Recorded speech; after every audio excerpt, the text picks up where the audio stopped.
Hey everybody, how we doing? Great to be back, by the way. And I was just reading a comment by Calvin. He's saying that he thinks I'm going solo today. I am.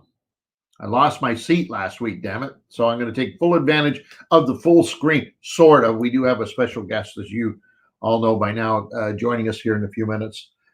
Just to talk about last week's show, I had I had a laugh. I watched it after the fact. Obviously, I didn't watch it live because I was doing other things. But I had a few laughs. Everybody was skirting around the issue, and nobody really was willing to. Not that it needs to be told, but when you get to a certain age, like I am, and some of you are, it pays to be a little more proactive when it comes to physical examinations. And colonoscopies are one of those things that we, especially as males, I know women have them as well, but especially as males, when you get to a certain age, you just need to do it. And that's what I did. So I don't know why those two children, Mr. Bowman and Mr. Viola, were giggling like little schoolgirls at the fact that I had to have one. So there. Now, I told you. They were afraid to. I told you. That's what we did. Anyways, welcome to. I'm fine, by the way. Absolutely fantastic. Couple of quick housekeeping items that we need to get rid of. First of all, that was very cool of Big Brother, and yes, he is my big brother, even though he doesn't like to admit it.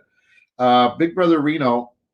It was kind of cool of him pulling out those overalls, those onesies, as Chris called them, and donated them to the cause. And since that, I've been frantically trying to find mine, if I still have them.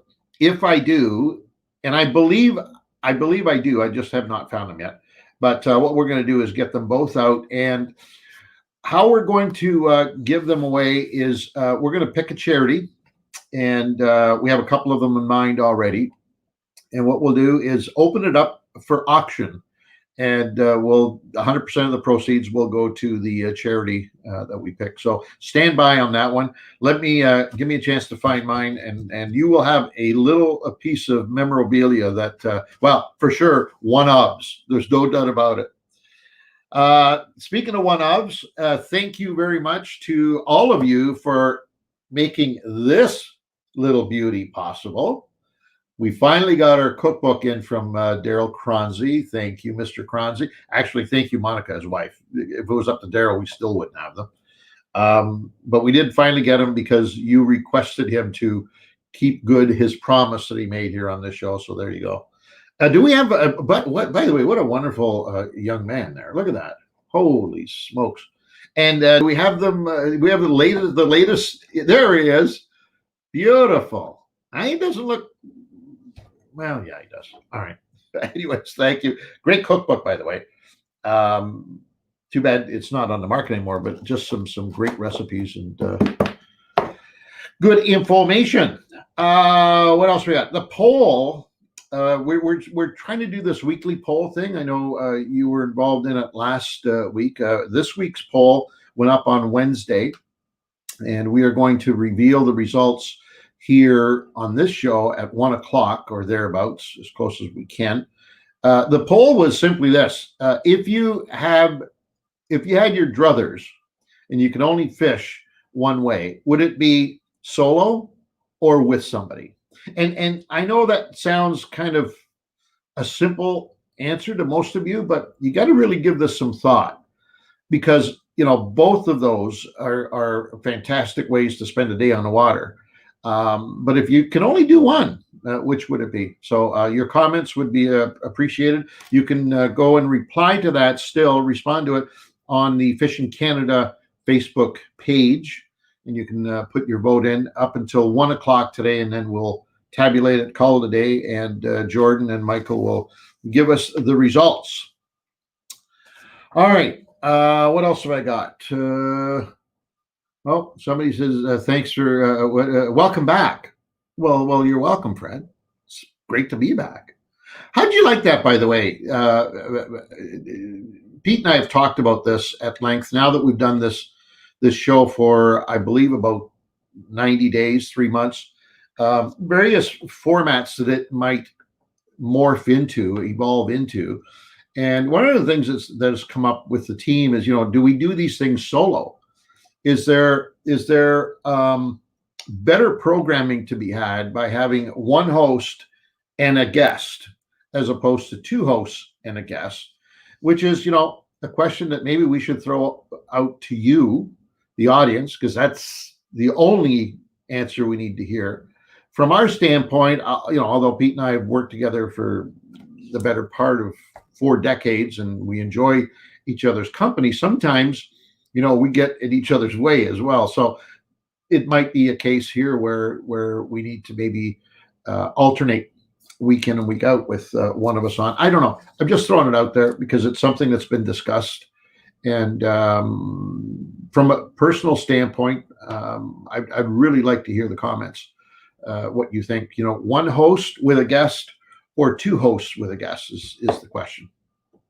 But we'll leave that one up to you. Also, guest hosts, I think, are great. Being able to bring in, a Reno or a Daryl or a Gord Pizer, who's been on the show, just to mention a few. Dave Mercer has been on the program. So that's still going to be, I think, an option for us out there. But jump in and let us know what you think of any of these things. All right, let's get to. I have to remind everybody about the Mercury 2.5. I keep saying 9.9. We gave away 10. How many more do we want to give away of the 9.9s, for gosh sakes? Anyways, the Mercury 2.5 contest on fishingcanada.com is going strong. We are a mere 10 days away from giving away our next motor. If you're not in it, you ain't going to win it. So the only way you're going to possibly win is to go to fishingcanada.com, enter in the Great Mercury Outboard Motor giveaway, free of charge, answer skill testing question. We will tax your brain. How's that? And get in there. And while you're there, don't forget about the big contest, which is the Princecraft boat, motor, and trailer package, which you have to enter separately.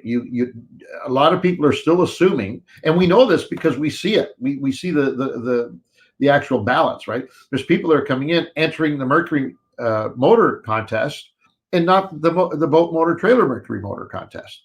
And we know what's happening. They're just assuming that you're in both, and you're not. So please pay attention. Enter both contests while you're there.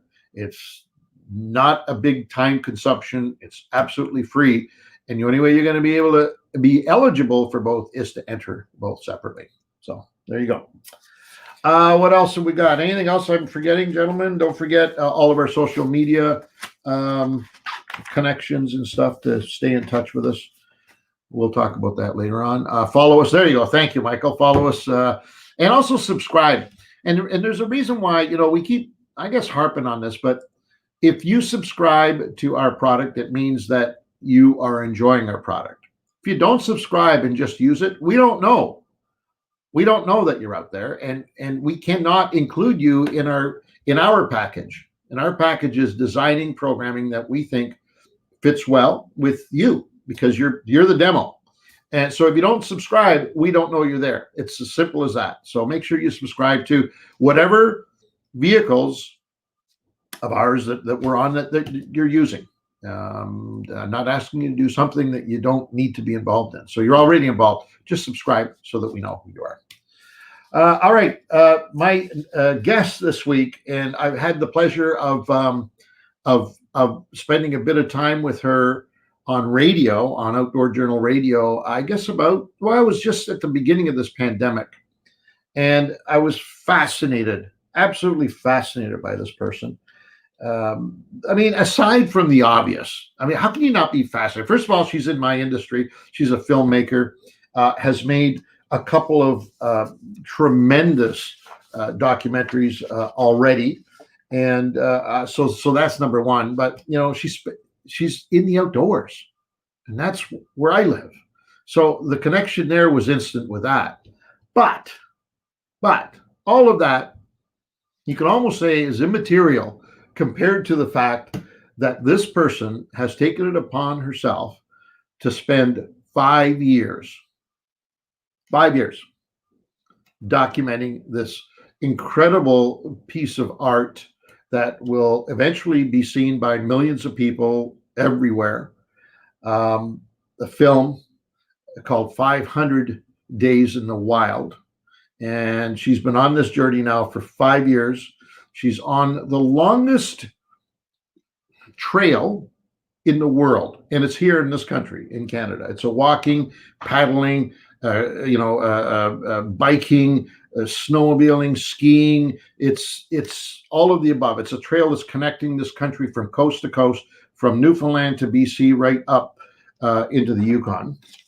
And she's been doing it solo. Now, we'll find out here in a minute. When we say solo, she does have a support team, and we'll talk about that here in a couple of minutes. But it's a fascinating journey, and she's an absolutely fascinating guest. I did mention that she's, hopefully I mentioned anyways, that she is Canadian. So it's all here where it belongs. Her name is Dianne Whelan. Please welcome her to the program.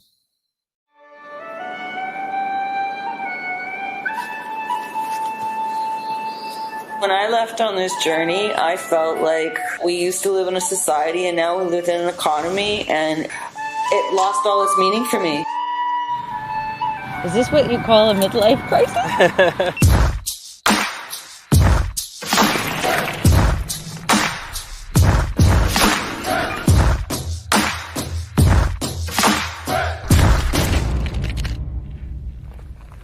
Day 50.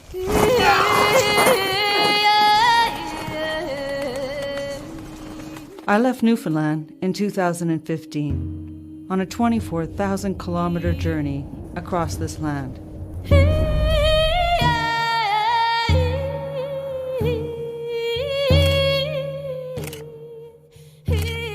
I was looking for wisdom, but I didn't know I was going to find that wisdom in First Nation communities and in the old way of the relationship to the earth. The eye of science and the eye of Indigenous knowledge, they need to work together in order to get a more clear picture of the ecosystem. It goes back to that same question you're asking, is what have we forgotten? We've forgotten to listen. Because if you listen to the land, she speaks to you.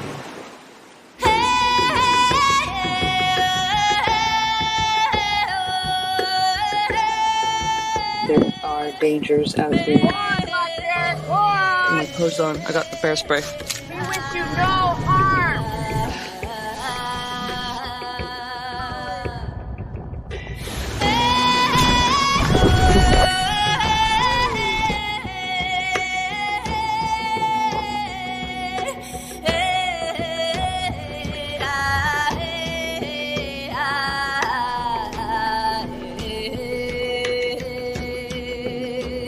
Sometimes you just need a helping hand, eh?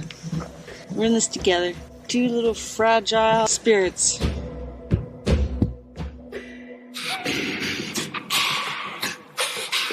Wonder what all the other 50-year-old women are doing today.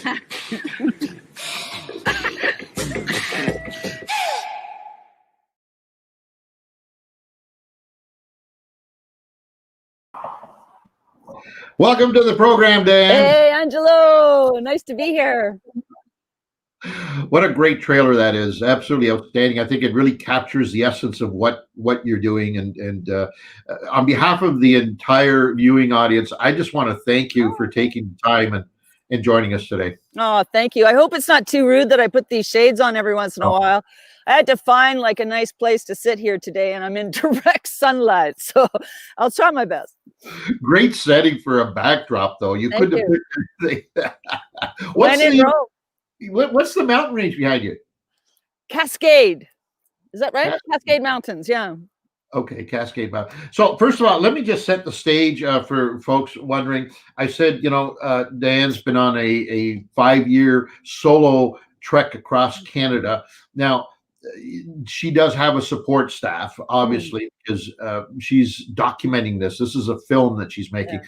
So maybe the first thing you could do is paint that picture for us. What does it look like? Sure. What does a day look like with Diane? Well, first of all, you can call me Dee because all my friends call me Dee. And my mother's Acadian, so she calls me Dianne.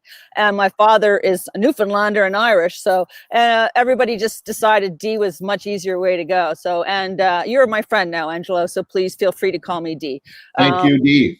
You're welcome. And I can tell you that the journey has changed a lot from the very beginning. When I left, I really was solo.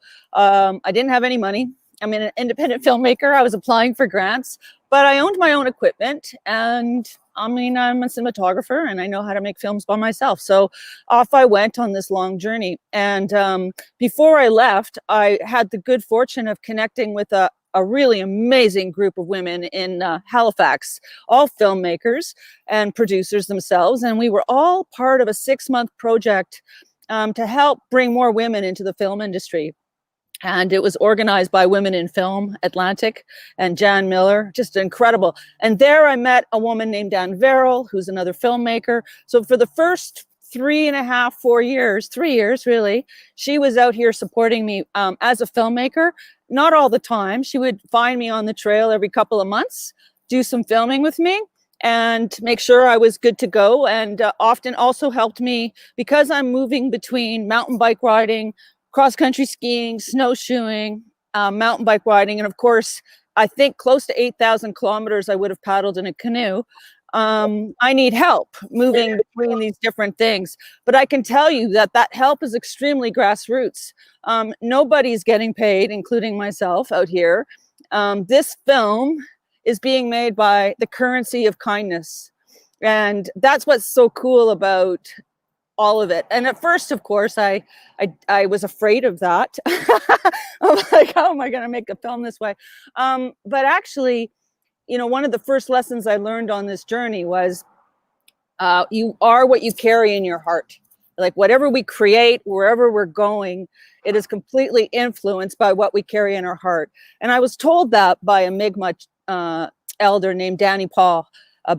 I got to Cape Breton after doing Newfoundland about 4 months into the journey. And I thought that I wanted to do this journey the old way. And I thought the old way meant walking, paddling, like no engines, you know, just like slow it right down and connect again instead of just, whoo, you know, and reconnect to myself, connect to the environment. Ever since I left on the journey as well, I really wanted to pay my respects to the ancestors of this land, of settler descent. As I said, my mother's Acadian, so they arrived here 400 years ago. And my father's a Newfoundlander, same thing, left the potato famine. So, you know, my ancestors have been here for a couple hundred years, but I knew that people had been here for 10,000 plus years before them. And I thought on the cusp of like moving into this new millennium, it was time to sort of make a journey to pay my respects to the ancestors of this land and look as an artist as a way of finding a more inclusive story. I think really that's what our job is as storytellers is to find a story that helps carry us into the future. And I think that story is broken right now. You can't, you know, deny the incredible advances of science and technology that we all enjoy.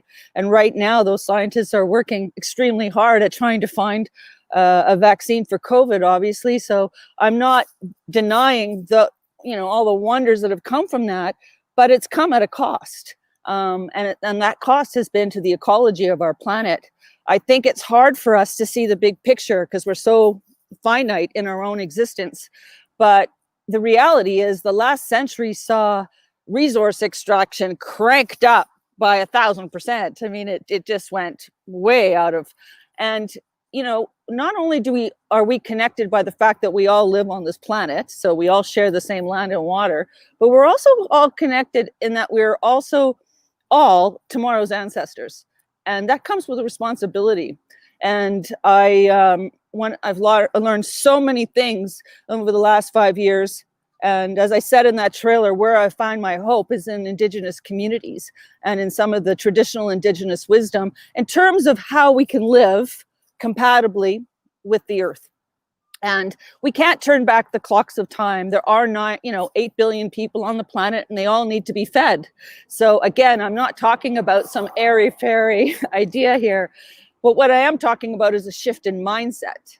And that's so amazing, because nothing is more powerful than an idea whose time has come. It's a seed, and when it takes root in the ground and the soil is right, it can grow, and it can grow fast and large. And I believe that we are at that time, that maybe COVID is, and I say this with all due respect, because I know there are a lot of people who have suffered as a consequence of this, but it has given us all a little bit of time off that treadmill to sort of sit back and reflect on what's going on. If you got that one right. And, man, have you done a great job with your time. By the way, I told you this when I interviewed you on Outdoor Journal Radio. You are an interviewer's dream. Oh, Angelo. I can you can turn me right off and just let you go, because you're an absolute delight. There are a few things I want to ask you, though. First of all, having been not quite where you are right now, but I spent the better part of a little over a decade shooting Outdoor Journal, which was a television program that took me all over the world, doing this kind of adventure travel, jumping off of bridges and that kind of stuff, right? Yeah. And I remember every year at the beginning of each season when we sit down with the production crew and we'd be plotting out our journey.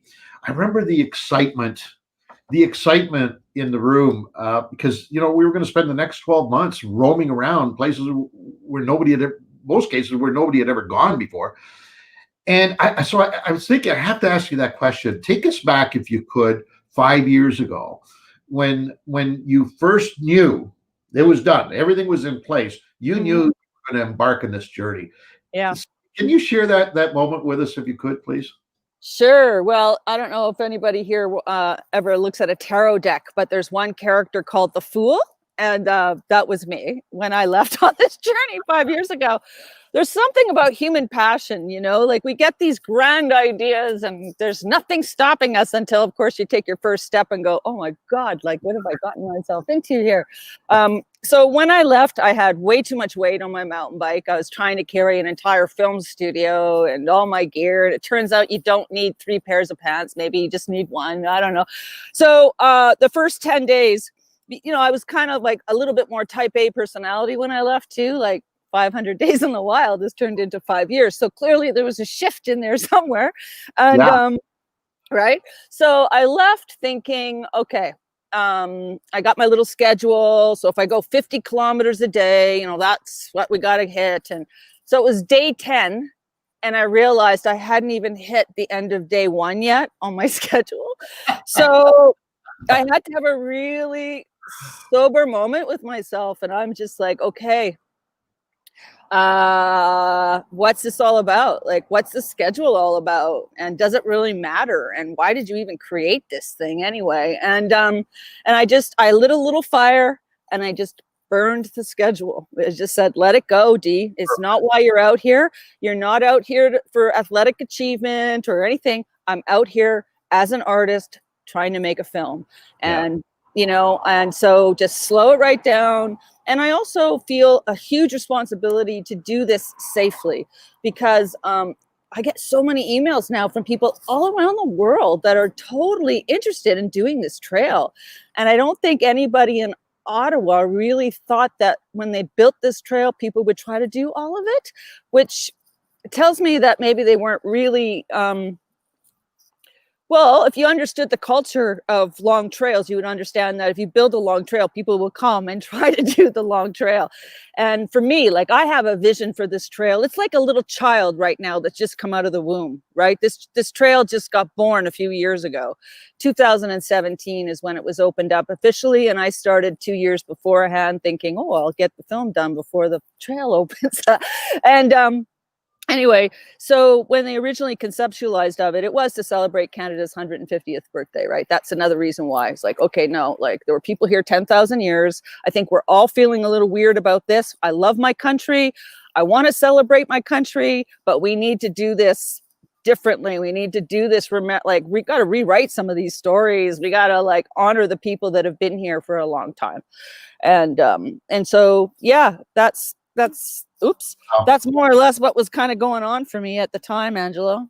Now, And, I'm going to ask this. It's already been asked a few times. By the way, when you see something on the screen, that you're interested in answering before Mike puts it on the screen, by all means, just jump in. If you can even read it, you can read it from where you are. Right. Anyways, they've been asking, and I want to ask, because it's in our nature to be curious. What have been some of the most, I won't say the highs. Let's start with what have been some of the more memorable moments so far in this 5-year journey in terms of unexpected encounters with wildlife. Let's start with that. Yeah, and I just saw that message from there too. So we'll take on that one right now. I would have to say paddling to the Arctic. There were many. That paddle, we paddled from Peace River up to Tuktoyaktuk. So it was a 4,000 kilometer paddle. Peace River, Slave River, Great Slave Lake, and then the Mackenzie into the Arctic Ocean. Okay, can I stop you there for a minute? When you say a 4,000, like you did say 4,000, right? Yeah. Okay. Help me with this. I can't count, but I can sure add. Yeah. 1,000 would almost take you on its own from coast to coast, would it not? Yeah, well, I mean, it took me from the middle of Alberta to the Arctic Ocean. Yeah, through Buffalo National Park. Are you kidding me? And I fell in love with the Northwest Territories. What an incredible gem. It's 1/3 of Canada, and there's only 40,000 people up there. There's more animals than there are people. So yeah, absolutely fell in love with the people of the Northwest Territories. It was like, if you can imagine 1/3 of Canada is just a small town, is pretty wild. And you get the kindness of people. Like, the only time I did that paddle with my partner, Louisa, she really wanted to come out there with me, and she's like, if she didn't, she wouldn't see me for 6 months. So she came out and did that section of trail with me. And like I said, I have done a lot of this journey on my own, but my friends have come out, for 2 weeks at a time. My friend Janika's been out 3 times in 5 years to help me through some tough sections. A lot of women have come out to help me. And at the same time, the first 3 years, I pretty well did solo. And then people started coming in after that. I think my friends were like, we got to get out there and help her, because she's going to be getting her pension in 10 years if we don't get her off. Anyway, so it's been awesome. So Louisa and I paddled up to Tuktoyaktuk, and we're going to get back to the best animal thing. And I woke up one morning to Louisa going, get your camera. And I just rolled my head out of the tent, and right there in front of me were 3 moose standing in the river water, morning mist. You could smell them, you could hear them. And the magic, I mean, as a filmmaker, it's one thing. I mean, first of all, the gift is just seeing those moments. So, right on, no matter what happens. I just saw that, and that was amazing. But when you can actually bring that moment and your camera together and actually nail it, like not just get a shot, but a good shot, it's nirvana, man. It's magic. Yeah, it's no money can buy that for me. It's just one of those great things. So anyway, so that we ended up filming them for about a half an hour, and they just were right there, and they weren't afraid.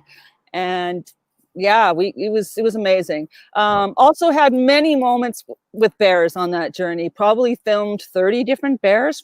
And the river, I mean, the great thing about paddling is the animals are on the shore and you're on the water and you're kind of cruising. It's a whole art form in itself, being able to film a good shot from a moving canoe. Yeah, we did manage to do that as well, and see bears with cubs. And again, they didn't feel threatened because we were on the water and moving past them. Animals sense it too. People don't realize. Yeah. We're going to answer as many questions as we can. We'll take George's right now because it's up on the screen. It's actually a very good question. And it's Dee, did you ever find yourself wanting to give up? Because of weather, because of the whole mental stressfulness of the whole epic journey. Yeah. I'll take that back. I'll say, how many times how many times did you ever look within yourself and say, who am I kidding? Never. Partly because in order to make this journey, I had to get rid of all my bills. So you make a list of every bill you pay every month and go, okay, I got to get rid of all of these because I'm going to go out and make this film. I have no money.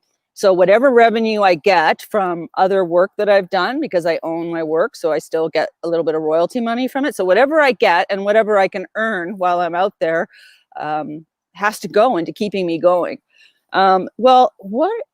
Usually you have to die to lose all your bills. And I can tell you, like, the best advice I can give all of you is for 1 year, do it. Just wow. Like, who wants to run back to that? Right now, I'm like, can I build a tree fort? Like, how can I live for free? Like, I don't want to go back to paying all those bills. Like, it's just crazy. Like, work to pay for something that you're not even in because you're working. And it actually stopped making sense to me. And this makes sense. I mean, when I'm out here and I'm just this small little human being and there's this massive world out here with birds and animals and trees and flowers, I know my place. It's humbling. I'm small. We humans are less than 1% of all life on this planet. We take up a lot of space for less than 1%. But it's very humbling to reconnect to nature and to this web of life and to sort of be reminded about that. So I'll tell you on a personal level, I never wanted to leave. But there was a moment last winter when my mother just about died. Her aorta exploded, and it took, she went to emergency. They didn't catch it the first time. She managed to live another week, and then I had gone back. I came off the trail immediately, went back to her, and I spent 6 weeks with her. I camped out in the hospital, and it was an amazing time. And she survived, thank God. And it was also a very bonding moment between the two of us. But it was in that moment that I realized, I'm like, wow, I'm gone. I've been gone for 5 years. I might be gone for another one. I don't get this time back with my parents, and I know they love me. I know they're really happy that I'm out here, that I have joy in my life, that I'm doing what I love. And I think for a long time, they were like, when is she going to get a real job? Like, they're so worried about it. But now they're like, it's all cool. It's all cool. But yeah, in a moment like that, you realize, like, it's not a dress rehearsal. We don't get to go back. And so in that moment, I thought, am I doing the right thing being away from my folks right now? But my mom just kicked me out. She's like, listen, of course you're doing the right thing. You're living your life and you're being sincere to your spirit and to your journey. And I'm proud of you, and get back out there. So that's why I'm back out here right now. But that was the only moment of crisis for me, really, was just that paradox, right? Of like being pulled in two different directions in your heart, both of them very sincere. And lucky my mom made it easy for me by just kicking me out. Get back out there. Yeah. Calvin Pennell, who's one of our regulars here, wants to know, Dee, how do you see man's interference in nature affecting the natural balance of the whole environment? Well, I mean, it's pollution. It's rather evident when you're paddling, especially. It's really obvious. Calvin, it's a good question. When I was paddling Lake Superior, I did that solo, and hundreds of kilometers of the coastline of Lake Superior in Canada are now protected by park. As I paddled those areas, the water was clear and pristine. I could drink that water. There was an abundance of fish, and it was alive. You could really see it. When my paddle took me near communities, ex-pulp mill community, you could see the water was dead. There clearly was not, the oxygen content wasn't there, the life wasn't there. It was really visually obvious. Like I said, I don't want to be naive. I mean, I know it's the cost of but I do believe that if you teach people water is sacred, if you teach little children that water is sacred, I mean, the things that are sacred are the things that sustain life: air, water, food. And we need them.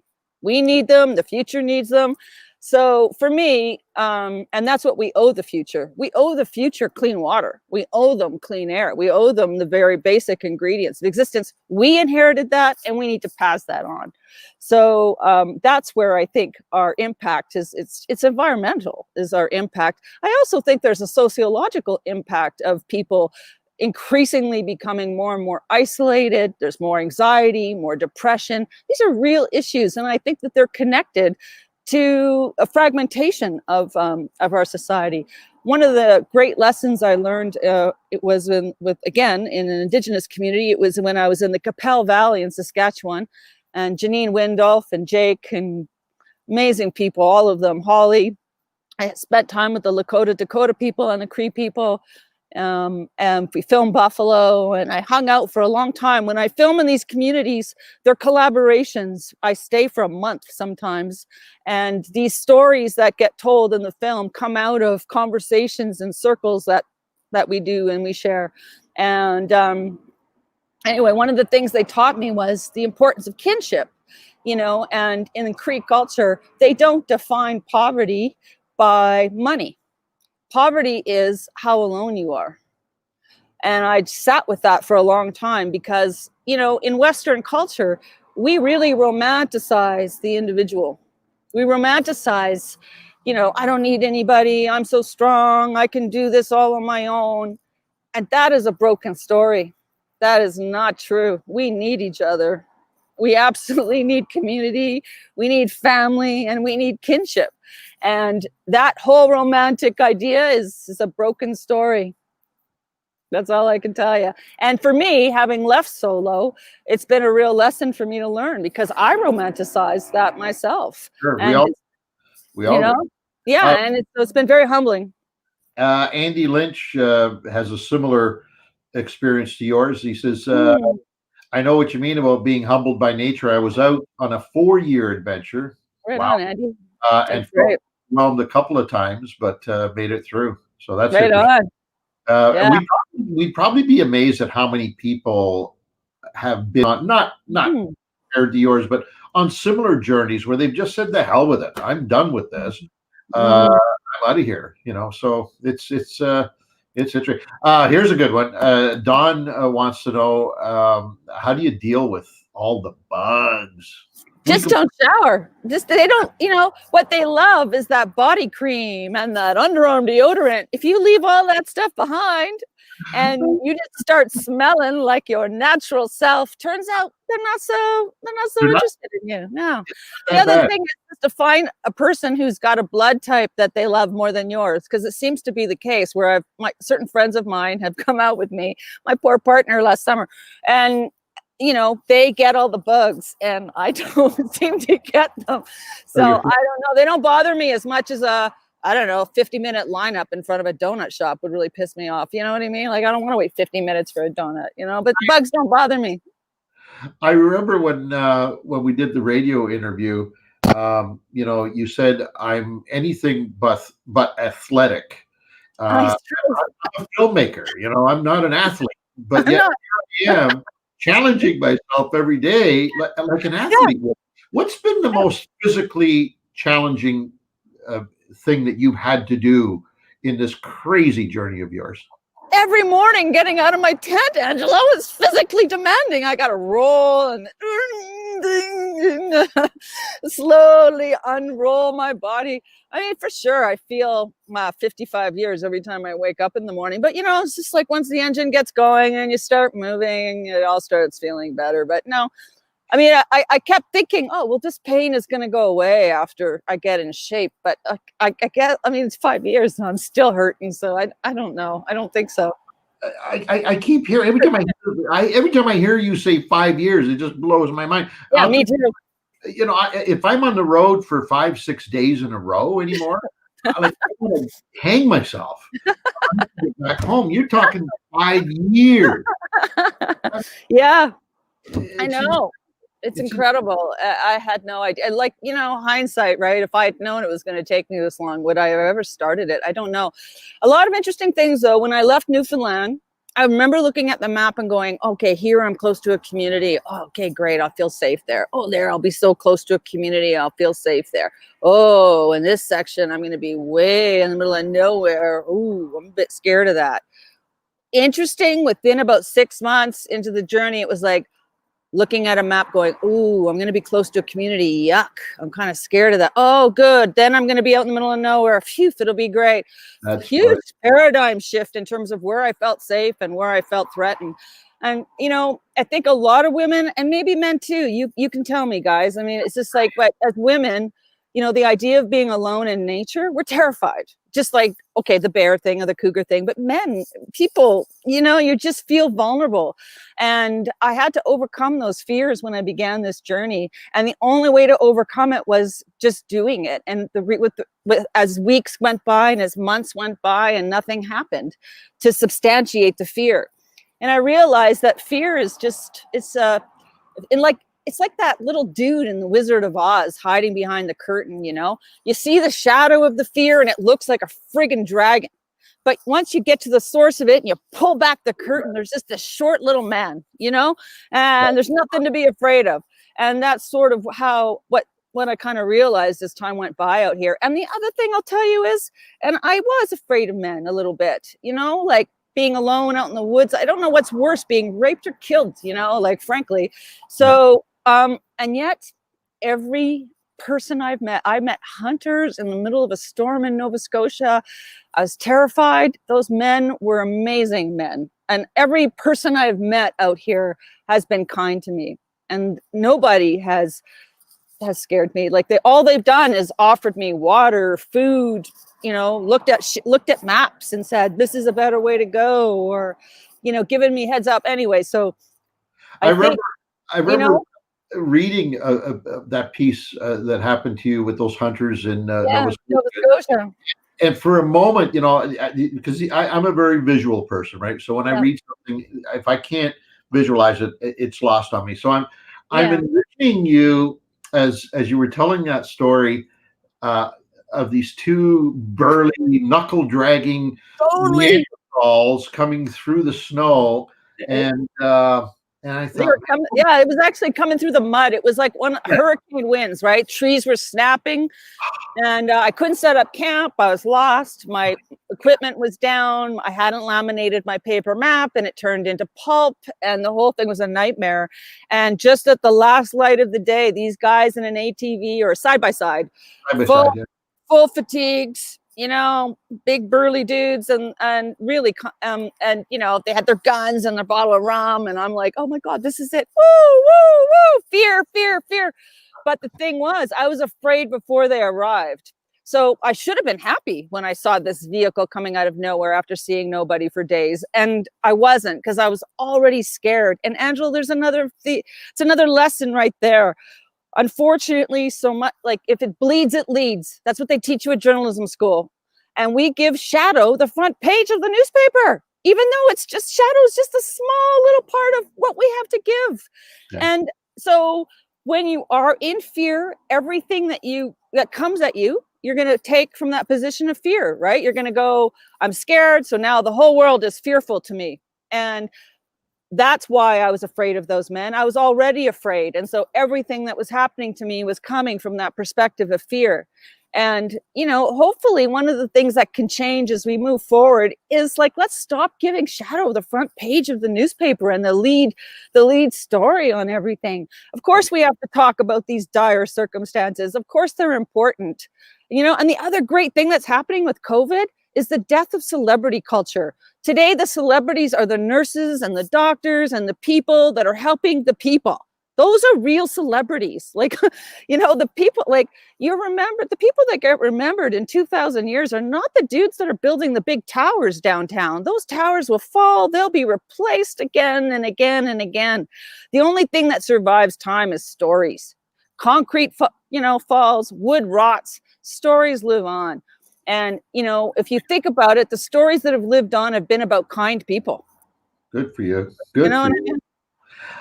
Richard Hansen wants to know, maybe we've already talked about this, the happiest moment and the saddest. So the highest of the high and the lowest of the low in this 5-year odyssey of yours. Well, it's a good question again. It's really hard to choose one moment. There's happy moments every day, and there have been many, many sad moments as well. Paddling again. I mean, it's because it's the most recent, I suppose, but it was so epic to that paddle last summer to Tuktoyaktuk. But certainly reaching Tuktoyaktuk, we'd been on the water for 5 months. You know, finally there is Tuktoyaktuk. Off in the distance in the fog, and it's winter. We've just managed to like narrowly beat, you know, the onslaught of winter. It's starting to snow, and somebody's on the shore up ahead of us jumping up and down, and Louisa's like has a daughter named Yana, and she's like, that's Yana. I'm like, Yana's in California. Like, I'm sorry, you're a little bit, I know it's been a long time, but you know, we'll get you a phone, your kid, as soon as we get to shore, you know. Well, if it turns out it was Yana, we get to the shore. This Yana has left San Diego, flown to Edmonton, flown to Yellowknife, then flown to Inuvik, rented a truck, bombed down some back road, and there she is, Mama, like jumping up and down in Tuktoyaktuk. It was a pretty ecstatic moment for all of us. It was pretty much, it was like, oh, it couldn't have had a better ending to that journey if we tried. So that was pretty special. I mean, just how far someone will go for love, right? I mean, and showing up, right? Just showing up. So that was a pretty, I mean, yeah, and there have been many moments like that. I was met, you know, in the bush by, like I said, Anne Verrill when the first 3 years of the journey. And here I would be out in the bush for a couple of months and, you know, swatting bugs. And there up ahead of me would be this woman with a camera filming my arrival and, you know, getting me ready for the next jaunt. I mean, every act of human kindness. My cousin Derm, oh my God, from Newfoundland, okay? You got to know Newfoundlanders. And if you do, you'll know. Anyway, so he lives... Okay, so he's living in Manitoba. I'm doing the path of the paddle between Thunder Bay and Whiteshell Park in Manitoba. It's a 1,200 kilometer paddle, an incredible jewel in Canada's, you know, nature wildlife world. An old Anishinaabe trail, 200 portages. Okay, like this is not for the weak of heart. So I'm out there. It's like late October. I convinced my friend Janika to come out for her second time to help me through this section. I'm telling her it's going to be beautiful. The leaves are turning colors, you know, it's going to be gorgeous. Just come on, it's going to be great. She shows up. Major, unprecedented storm of the century hits us. All of a sudden, like 3 feet of snow, and it's that wet snow, and trees start falling down. We're paddling. And like all the portages are completely destroyed because all these trees are collapsing under the weight of the snow. So now we're like bushwhacking with a little hatchet, trying to go like a kilometer through the woods to our next paddle. Anyway, we're in there and we wake up one morning and the water has frozen overnight. And by the way, if you're ever by the side of a lake and all of a sudden it looks like a piece of saran wrap is on the surface of that water, pack up and run, because within 10 hours, it is like ice. It's so unbelievable how fast that happens. Yeah. So now we're like in bum nowhere, bleep, bleep, bleep, nowhere. And I'm like, oh my God, what are we going to do? So we're looking at a map and we have to chip through the ice in our canoe to get to a certain point, even to like hike out 10, 12K if we're going to extract ourselves.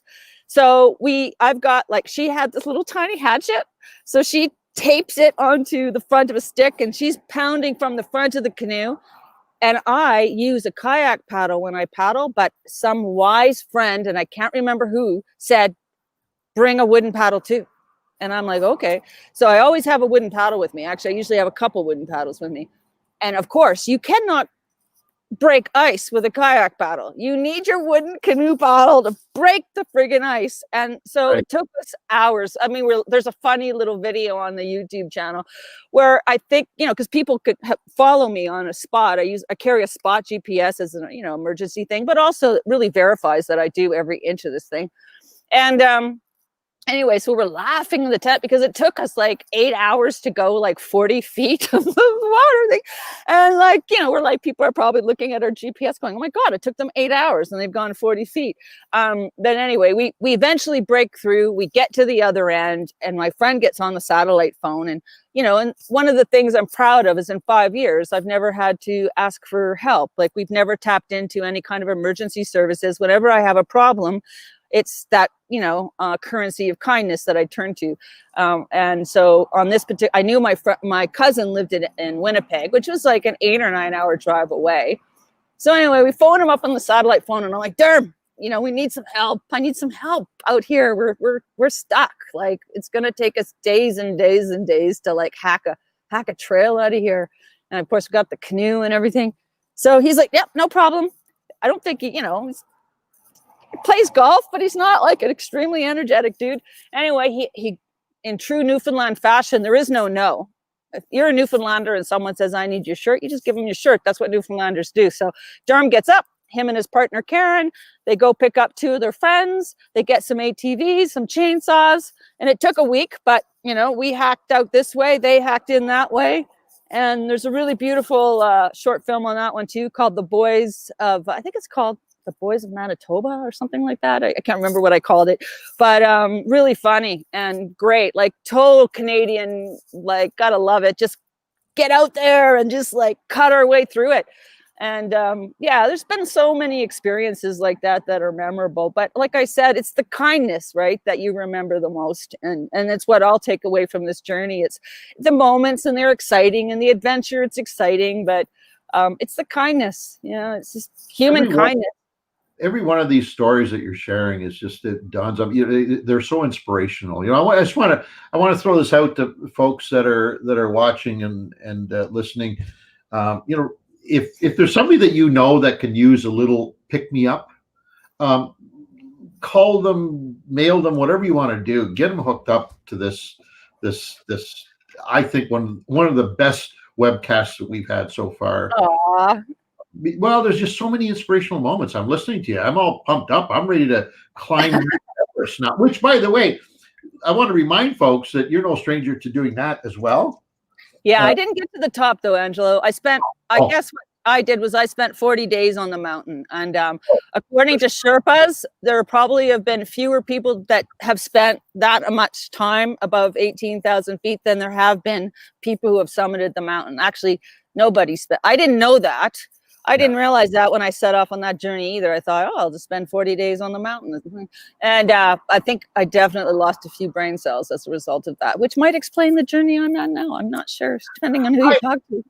I have to ask you this, and I appreciate you bringing this up earlier. I was thinking of how to make this sound not as. I have to ask you. Yeah. Do you think this would have been different if a male had announced that they were going to take on this journey versus you, a female? And you think it would have been possible? Because I know the logistics involved in this. Yeah, you would. I know how much work went into this. Do you think it would have come together if it was just another dude, you know, wanting to get up on the mountain and do this type of thing? Or do you think, I guess what I'm asking is, disadvantage or advantage to being female and doing what you're doing? Well, I mean, there aren't a lot of women in extreme films that make extreme films, and there aren't a lot of women, but there are a lot of women that do it. It you know, it's a hard question to answer, Angelo. It really is. I would like to say it has less to do with gender and more to do with your spirit and your intention and who you are. Yeah. You know, like, I mean, if you told me you were about to do it, I'd be completely behind you. And like Kevin Callan, I know he's been a guest on your show, and Kevin, he's like a little angel of the trail for me. I landed in Peterborough on my mountain bike at 10 o'clock at night, ready to camp in the park downtown. And Kevin's like, he hears about it through, I don't know, somebody else, and shows up, and he doesn't even stop his car. He's like, jump in, it's dangerous here. I'm not even getting out. Just throw everything in the car. And like we just kind of drove through. Anyway, and he takes me back to his house and, you know, like again, like helped me out with gear and helped me get my canoe and just like, I mean, total solid human being, right? Is it? Father. He's a fantastic father to Oh, a he's great great. daughter.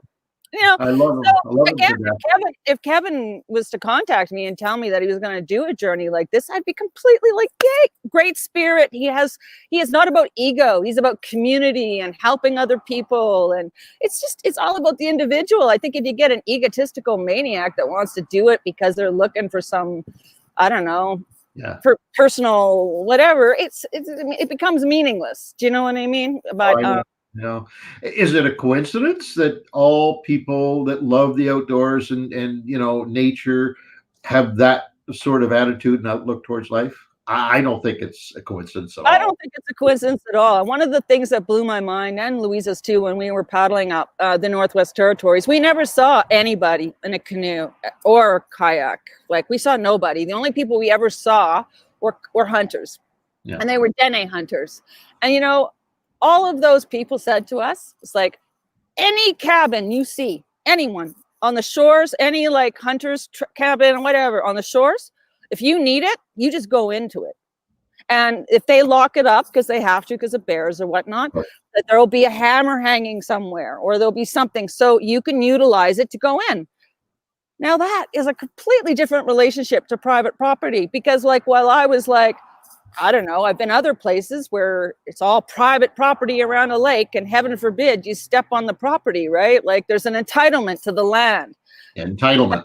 Yeah, people have, because they're like, I own this. It's like nobody really owns the earth. Come on, like your planet. You know, I mean, you're paying, you got rights to it in your lifetime. And I guess there's a capital cash value to it as well. But in the big spectrum of things, I was so blown away by just that attitude. And this is what I'm talking about when I say a mindset, right?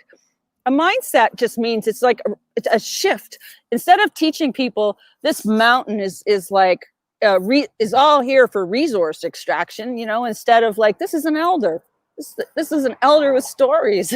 You know, it depends on the mindset, the story, the relationship that we want to have to the environment that we're living in. And that's what has to shift. If you realize that water is sacred, without it, we're messed up. People are already paying more for a liter of water than they are for a liter of gasoline. And it's not a renewable resource. You know, when you contaminate it, it can take hundreds of thousands of years. Look at Fukushima. Did they actually stop that? Is it still leaking? You know, we got Chernobyl. I got 250,000 years. We have to keep putting concrete on top of this thing. Clearly, we're playing with fires that we don't even know how to manage yet, right? And so, yeah, that's where it gets a little. It sounds like, and I don't want to bring religion into this, but I have to throw this out there. No, it sounds, you know, like you started 5 years ago on this adventure, and it has taken on an entirely different personality and character as it's grown. And from what I'm hearing in your words, a lot of that is almost spiritual. Is that right? I think so. I mean, I also am afraid of that word. I think religion is corporate, like monetize. When you commercialize the sacred, it loses its meaning. And for me, that's what happened in religion. For me, I was raised Catholic, and I was, you know, as a young woman, I was going, where are the women? And why are you telling me what I can do with my body? You're apparently not even having sex with anybody, apparently. Wow, apparently. But, you know, I'm having it. And like, you know, Kamala Harris just said something really amazing. I saw a little video clip of hers because so many people are sharing that content right now, where she asks a congressman, are there any rules in our Constitution that control a man's body? And there aren't. But we as women, you're trying to tell me how to control mine. So I had that problem with the Catholic Church. Also, I did not come from the rib of a man. I came from the womb of my mother. And if anybody's still confused about that, there's a lot of education out there for you.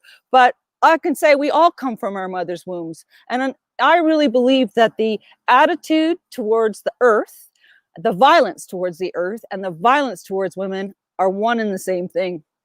Because traditionally, the divinity of women was always in nature. We were the seed planters. The men, traditionally, the roles of women were to protect the earth, and the roles of men were to protect the women. And all you've got to do is look at the violence statistics against women.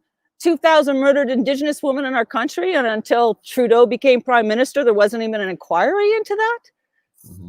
I know a lot of people are mad at him right now. He's made a lot of mistakes, but as a woman, that man did more for me in the first 24 hours in power in his first election, because he started that inquiry for the murdered and missing women, and he made half his cabinet women. And that was more than any political leader's ever done for me personally. Now, I'm not, there's a lot of abuse of power by every political leader. All you got to do is read The Hobbit to figure that out. As soon as anybody gets that ring of power, really messes with their brain, and I've never had that ring of power, so I don't know.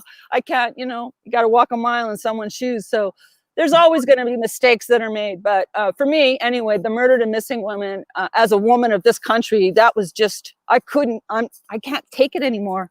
Not one more. That's enough. So I think an underlying message in our culture today, period, about everything, right? Yeah. To that point. That's enough.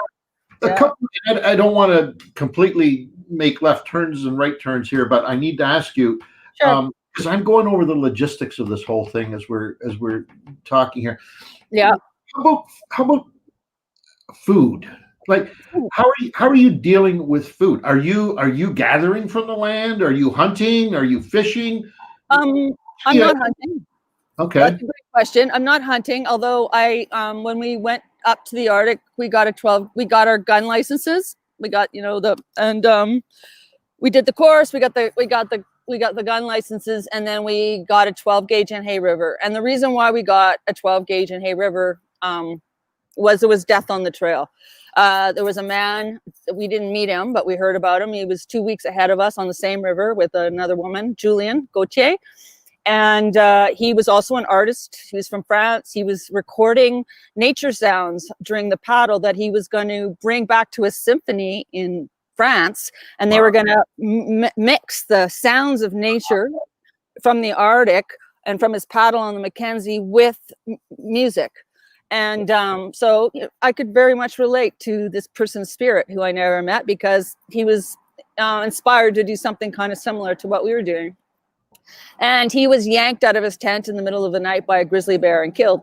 And it was just right ahead of us on the river, like 2 weeks. And we would be like literally the next people that would probably be camping in that location.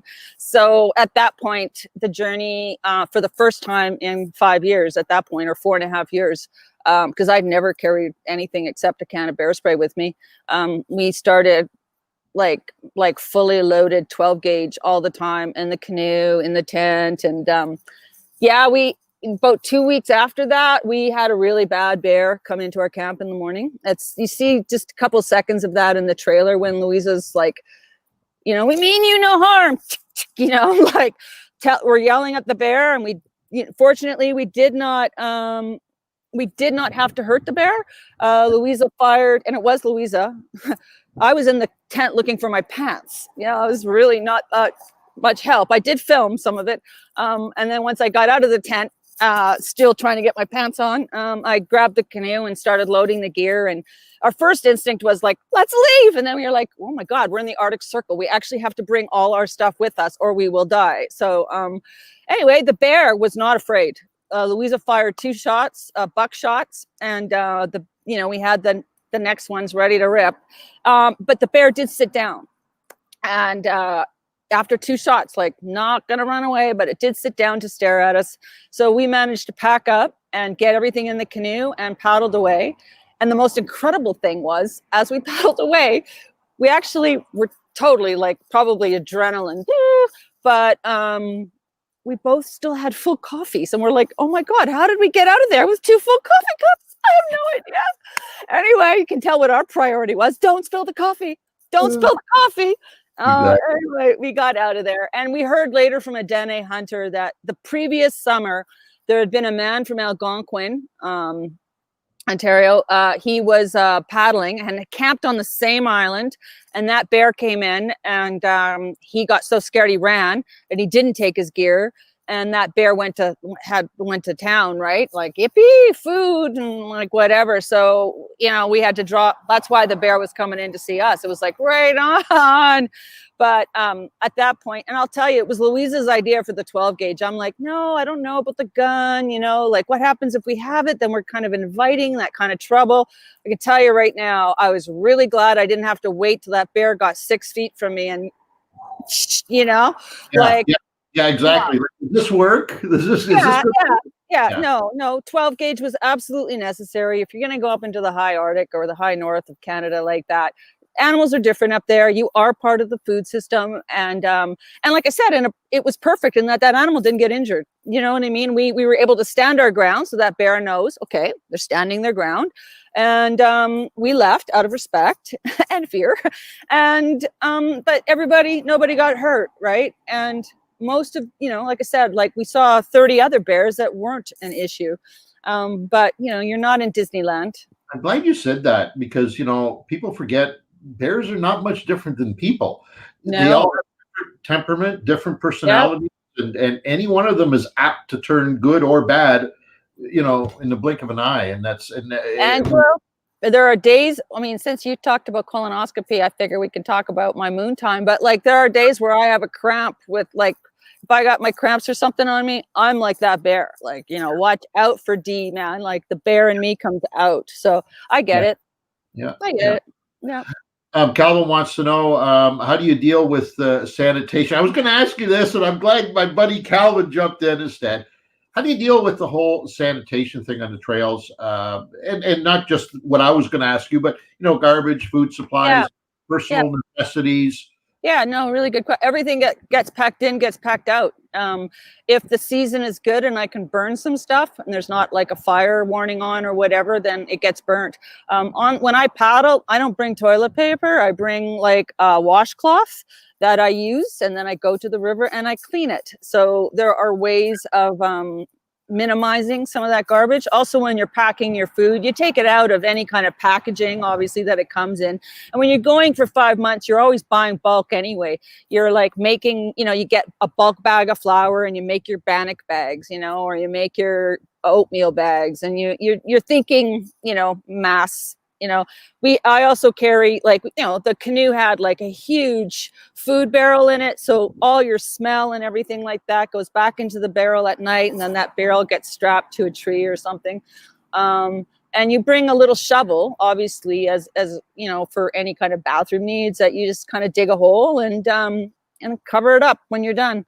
And absolutely, I think one of the harshest things that people don't realize is how long toilet paper lasts. Like just like, if you're going to use that stuff, you got to bring a baggie and you got to take that stuff out with you, because it doesn't just like deteriorate in the next rain. It just hangs out around. And, you know, you want the next person that's on that hike or on that trail or on that paddle to feel like, have that pristine experience, just like you're having. Right. So it's just, you got to pack out what you pack in. That's what you do. And then, you know, when we do see people or you get to a small town, the first thing you're dealing with is your garbage, right? You had no way of predicting that this incredible journey would be impacted by, well, not impacted, you didn't get impacted, but the world got impacted by this COVID and pandemic. So let's deal with that for just a moment.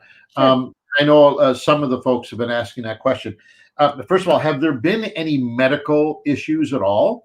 And if so, how did you deal with it? And if not, how the hell did you avoid any medical problems during this? I know. Well, angels, I guess. I mean, part of it too is I'm not out here trying to prove anything. I'm not out here conquering anything. I'm not out here, I'm going to conquer this trail. I'm going to conquer nature, or I'm going to conquer myself. Like, conquer is not a word at all present on this journey. And so I work with nature, and I have huge respect for nature. So, for instance, one of the most dangerous things is you got 2 weeks off on your summer holiday and you decide you're going to go and do Algonquin Park. Off you go. Well, you don't actually know if you're going to be able to get that done in 2 weeks, because you don't know what the weather's going to do. And like, so if I'm paddling and I wake up and there's huge winds, huge waves, then I'm like, well, today's a day on the shore, time to wash some clothes, make some food, write in my journal, do some filming, back up some footage, do whatever, have a day off. And you know what? I've sat on the shore for 6 days. And here's another story. It's a hard decision when you're out there every day, like making that decision, when to leave, when to not leave, when to leave, when to not leave. But they're life and death decisions, even if they don't feel like it at the time, especially when you're really remote, because the only people that can save you are you, right? So the first thing is I wear a dry suit when I'm paddling for any length of time. Even on a summer day, I'll have it rolled down so that if there's a sudden weather change, on it goes. And the reason why, instead of lasting 10 minutes in the water before my fingers get all weird and nummy, I can go 3 hours, 4 hours. So, you got to prepare yourself. I always think about the worst thing that can happen and work my way backwards in terms of logistics from that place, right? So, the other thing I do is, so we've got the dry suit. It buys me a lot of time out there. And what was I going to say? Oh, yeah. And then just honoring, like, just work with nature, right? And so the danger of having a schedule is you feel like you don't have that time, that you have to keep going. Otherwise, you're not going to make wherever you're going. And the rigidity will kill you. You have to be flexible. It's like the oak tree goes down in the storm, but the cedar tree doesn't. Like, you've got to adapt. You can't be rigid. And one of the most amazing things about being in nature is, people do this in yoga too. You can probably get to the same state of mind, but you're so in the moment because you have to be. When I'm on the water, when I'm on the land, you're constantly looking at the ground for footprints of animals. Who am I sharing the space with right now? Oh, is that a bear track? How old is that bear track? Oh, is that bear scat? How old is that bear scat? Oh, is that elk? Is that moose? Is that wolf? Who are the animals that are out here with me right now? And you might go to shore and go, wow, there's a lot of animal tracks here. This means it's a watering hole. Maybe it's better if I relocate a little bit away, right? Just like working with your environment. I'm constantly looking at the trees and going, which way is the wind coming from? Is there a change in the wind? What's happening with the sky? What's happening with the surface of the water? So you're so in the moment, you have to be. If you're not, that's where danger is going to happen. And just your ego has to go on ice, like you just got to leave that behind because, and I also was given some really good advice, and this it connects to what you were talking about spiritually. One of the Grand Chief of the Mi'kmaq people, he met me on the shores of the Brador Lake in Cape Breton after I paddled. It took me 40 days to paddle that lake.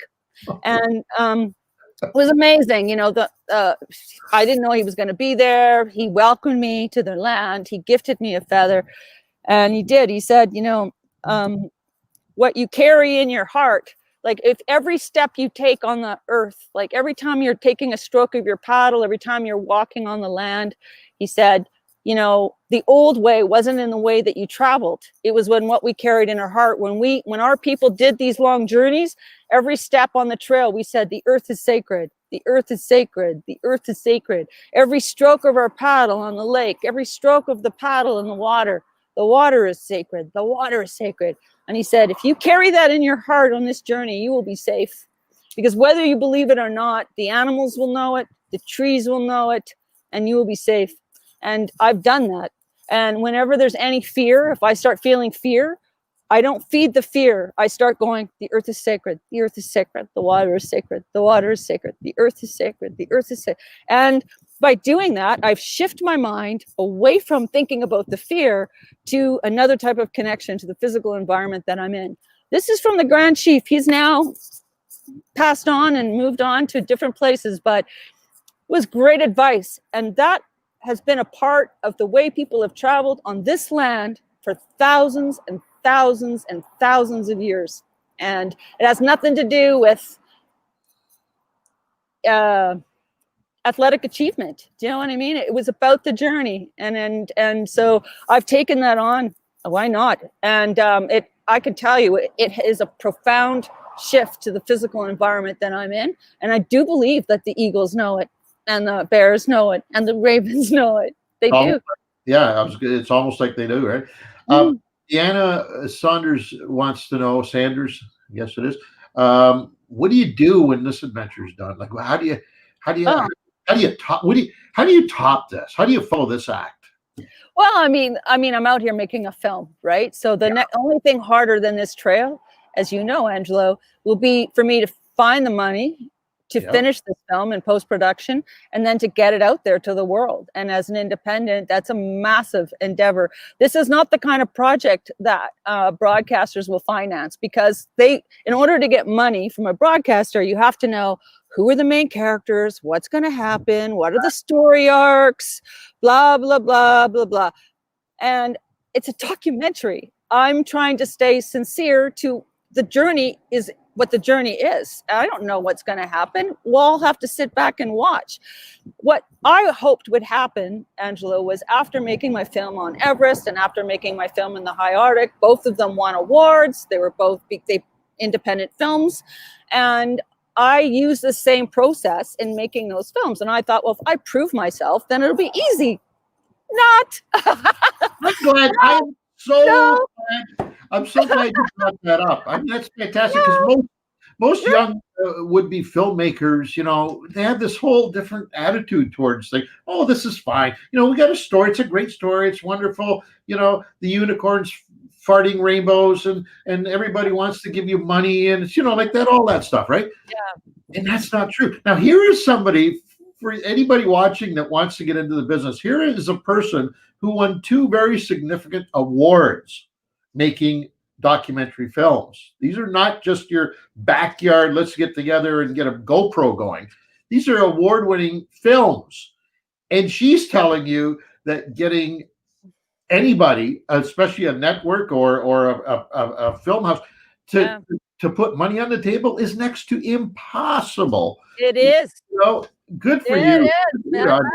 I don't stop at that. You can't, you know, you got 2 options. You either look at your obstacles, or you look at the way, you know, you're looking at the ways things can be done. And that really is creativity. Creativity is coming up with a different response to a problem, you know.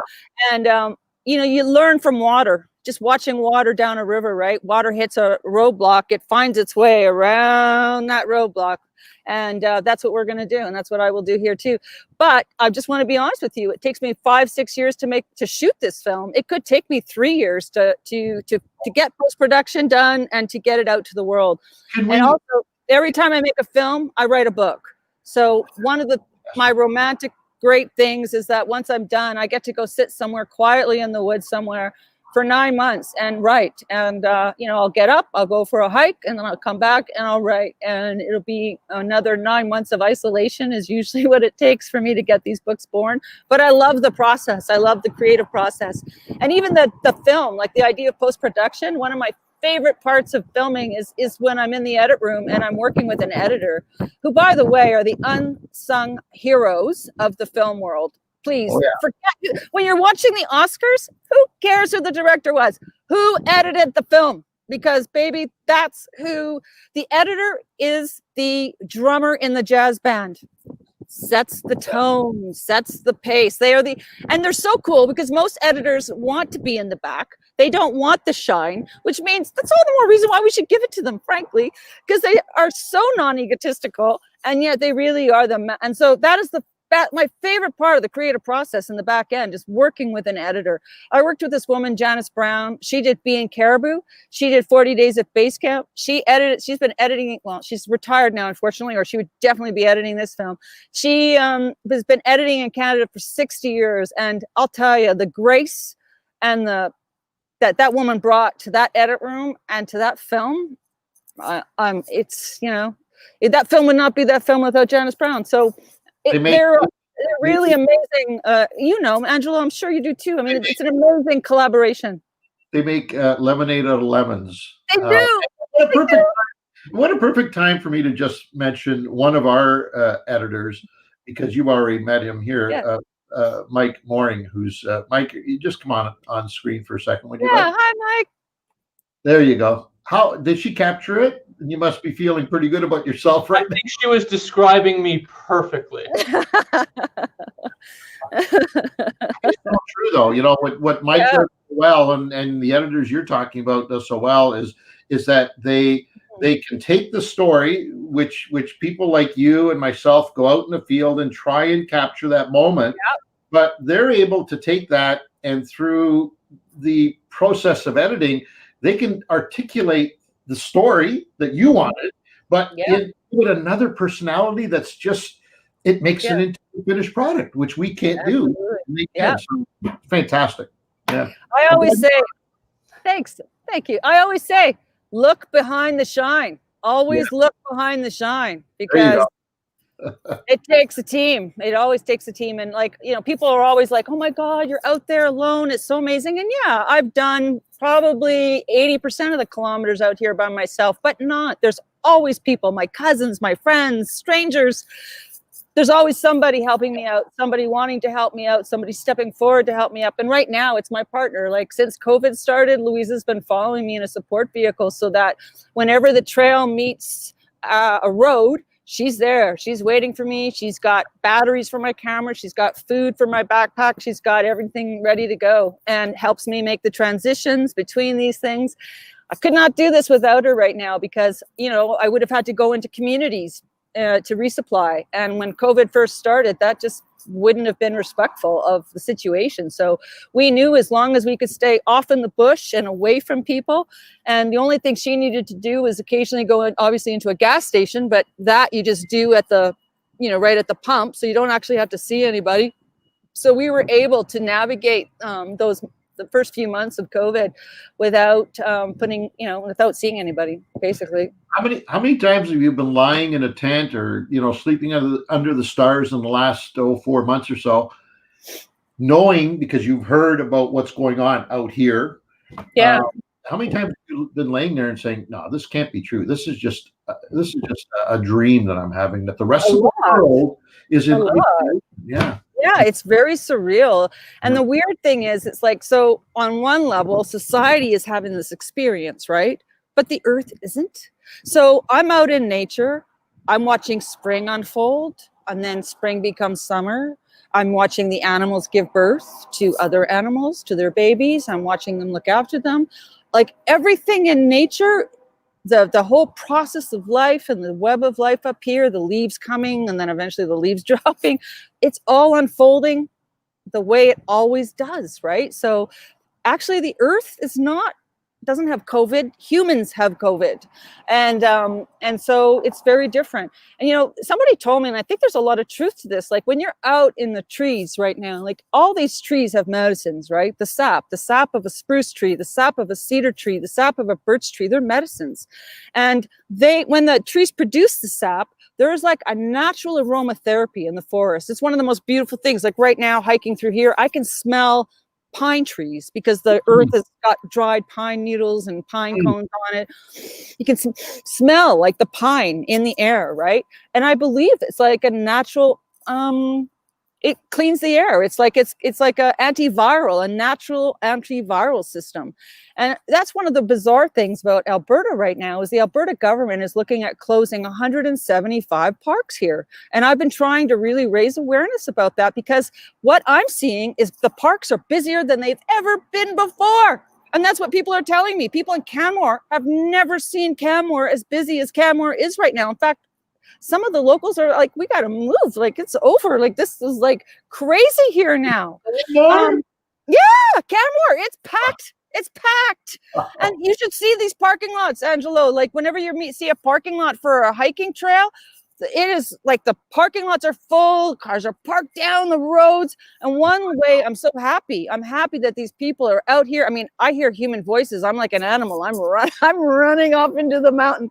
But I'm so glad that they're out here. But what this really shows us is this is actually a safe place to be. It's a lot easier to socially distance when you're outside in nature, not when 100,000 people show up to do the same trail, though. So we obviously don't need fewer parks. We actually need more of them. And they are a way of protecting the earth for now, for ourselves and for other animals and for the animals. Like I was thinking, we were talking about that, Angelo, because when I talked to you last, I was paddling Lesser Slave Lake, Slave River, and the Athabasca River, right? And I think I had just finished paddling Lesser Slave Lake.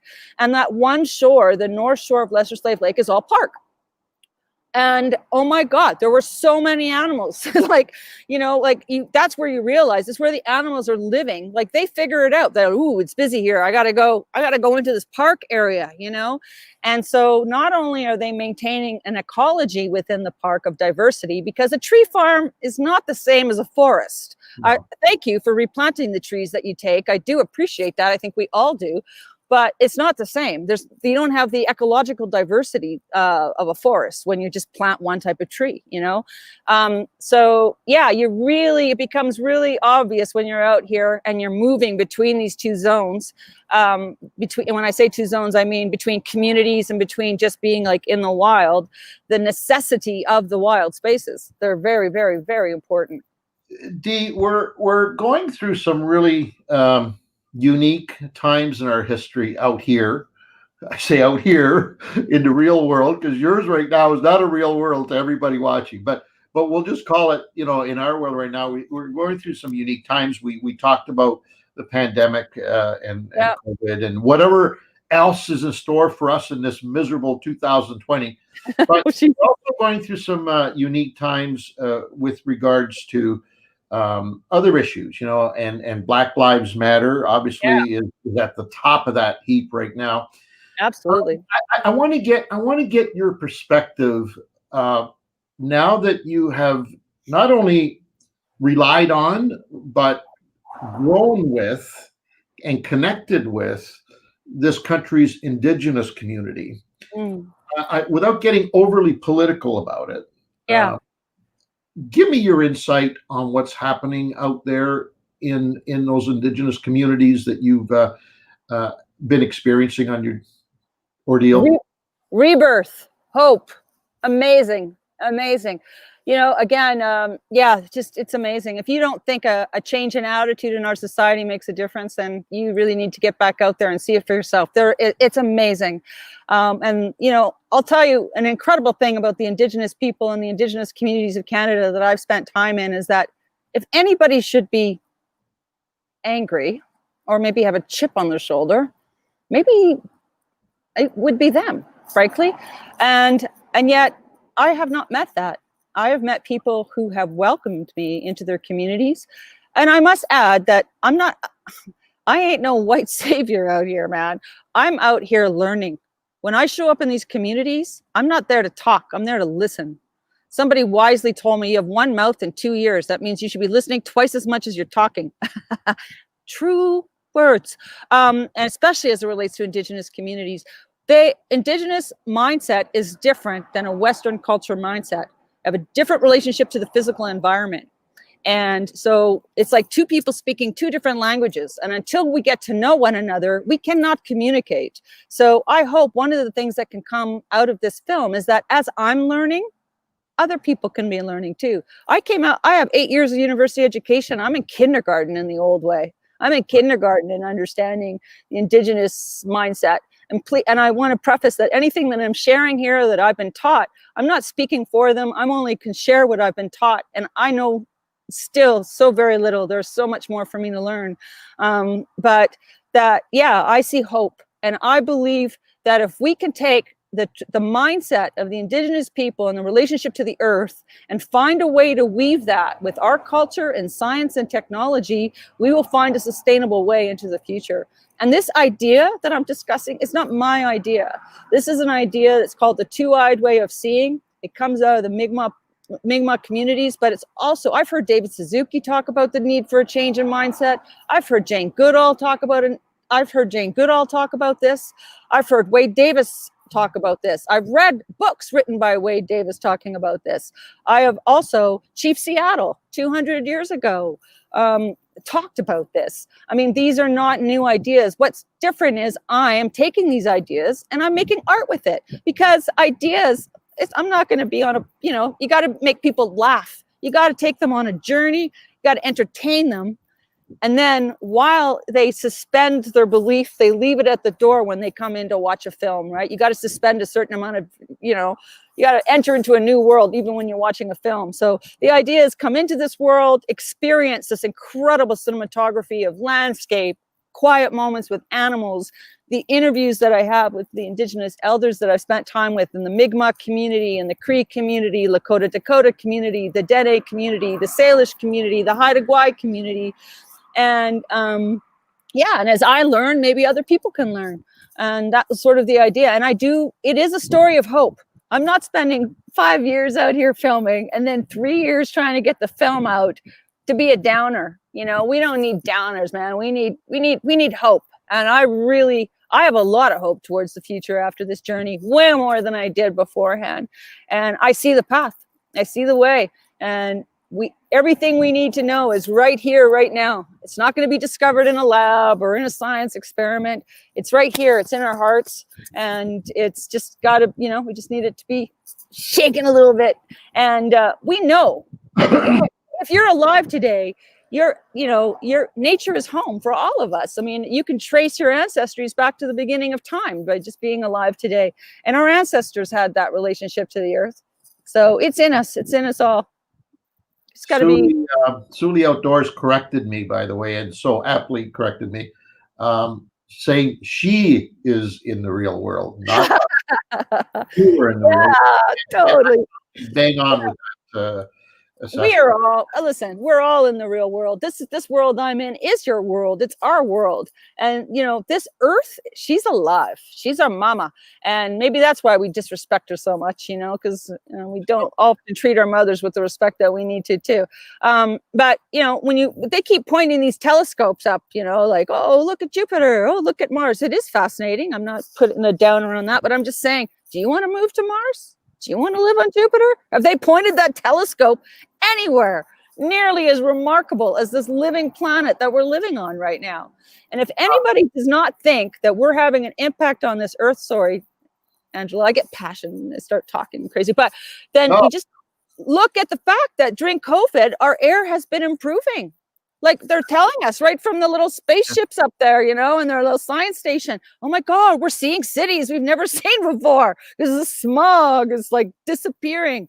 So it's good to turn off the engine sometimes. Animals are coming back. I mean, there's all kinds of really positive things I think we're going to find. I was just going to say, and the boys just reminded me, they've been buzzing in my ear here for the last 20 minutes. The results from this week's poll are in, and it's funny because you touched on this very topic, and I'm ashamed to say that you straightened me out without knowing it. And I'll tell you after we reveal it. The question to the poll this week was fishing. Would you prefer to be fishing alone or with others? 18% said alone. 82% D said others. Nice. 82% said with others. Yeah.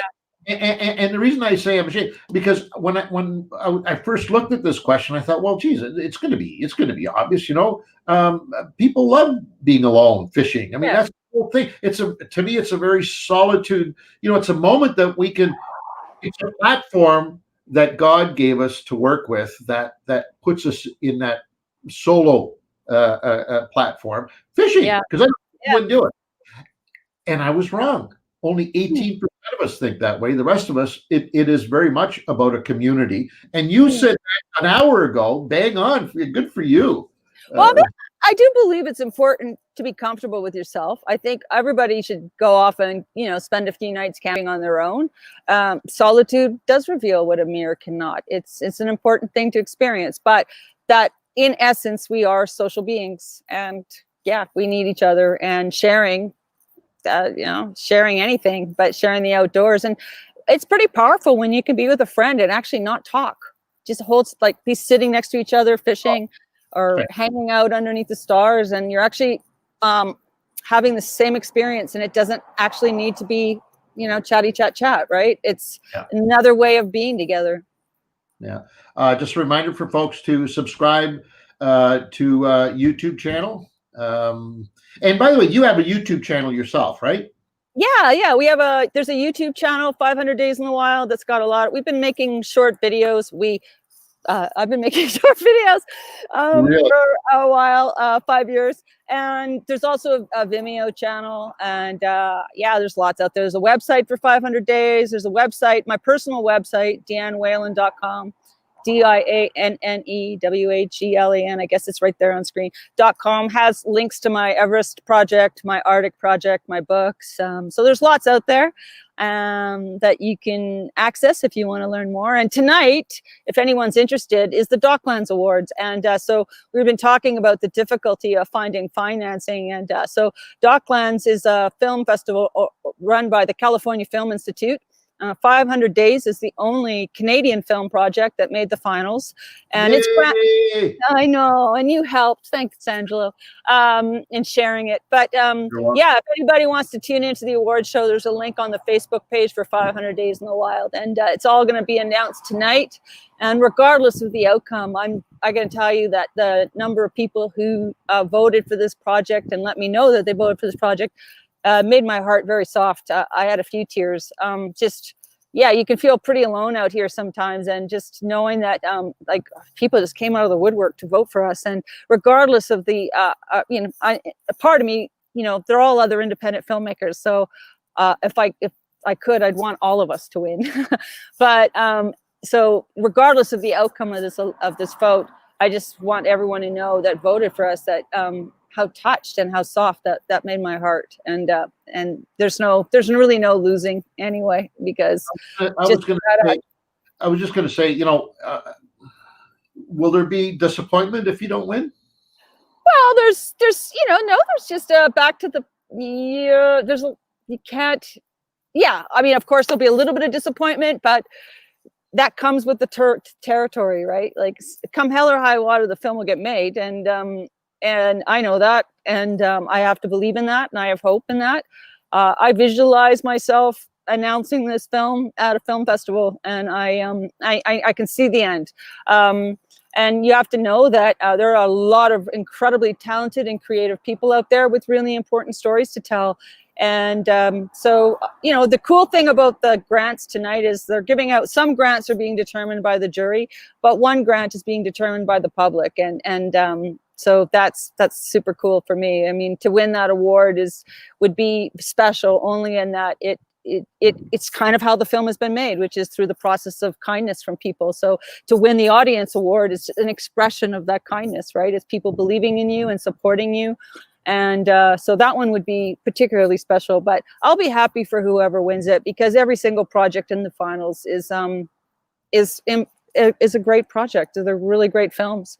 And right now too, like you said, we're all searching for a more inclusive story. Black lives matter, Indigenous lives matter, women's lives matter. I mean, we all matter, and the story hasn't been inclusive. And that's something that's happening right now. And yay. Some people might look at this and say, wow, you're living the dream, right? Because we all dream to do what you're experiencing. But I have to ask you about dreams. Do you dream out there? I mean, do you actually, wake up in the middle of the night from a dream, good or bad? Yeah, I do. Wow. Yeah, I dream out here. I dreamt that I slept through our interview this morning. So that was actually a nightmare. I was like, oh no, it's okay. Yeah. That's hilarious. Yeah. Just, the whole thing is if you're not moved by this, if you're not, if this show so far has not moved you, there is no help. There is no help for you.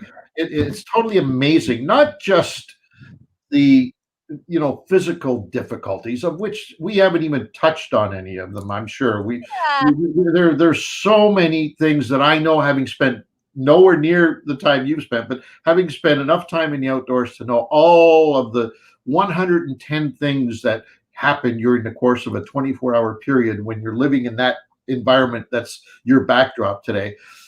Aside from all of that, the mental stress of doing something of this magnitude have got to be phenomenal. And how do you get that tended to when you're tired? I don't know. A quiet sunset or a quiet sunrise. I mean, just not being in a rush and just connecting to where I am feeds me enormously. And I find, all my life, whenever my life became unmanageable or there was something I was struggling with, I always went to nature because it's just, it grounds you right out and it just puts a bigger vision. It's like when you're in a city and you're in your life, you're like the little mouse. All you can see is what is right in front of you and things can look just absolutely horrible. But when you're in nature and you ground out, you become like the eagle. You see like a much bigger picture of everything. And the problems in your life, they become very small and they become very manageable.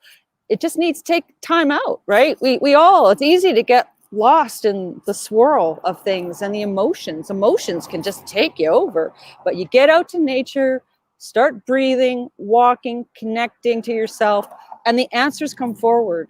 And the answers are within us. It's like there's a feeling. We always know, you know, the right thing to do or the wrong thing to do. If you really pay attention, your body tells you. If you get a big knot in your gut, it tells you it's like you're not doing the right thing with your life right now.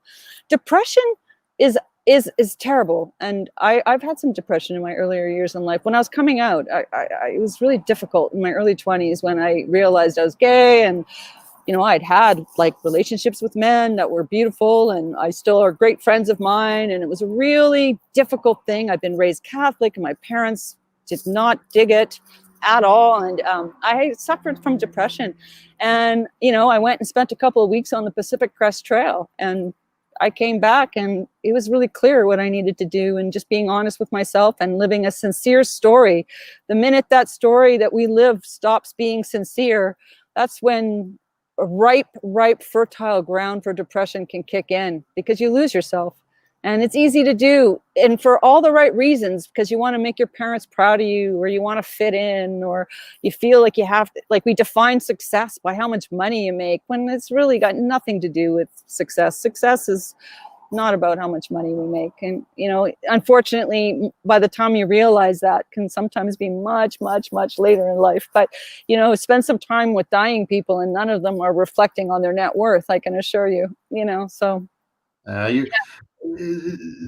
This next point, you've already, I think, answered it about 10 times, but I'll ask it anyways.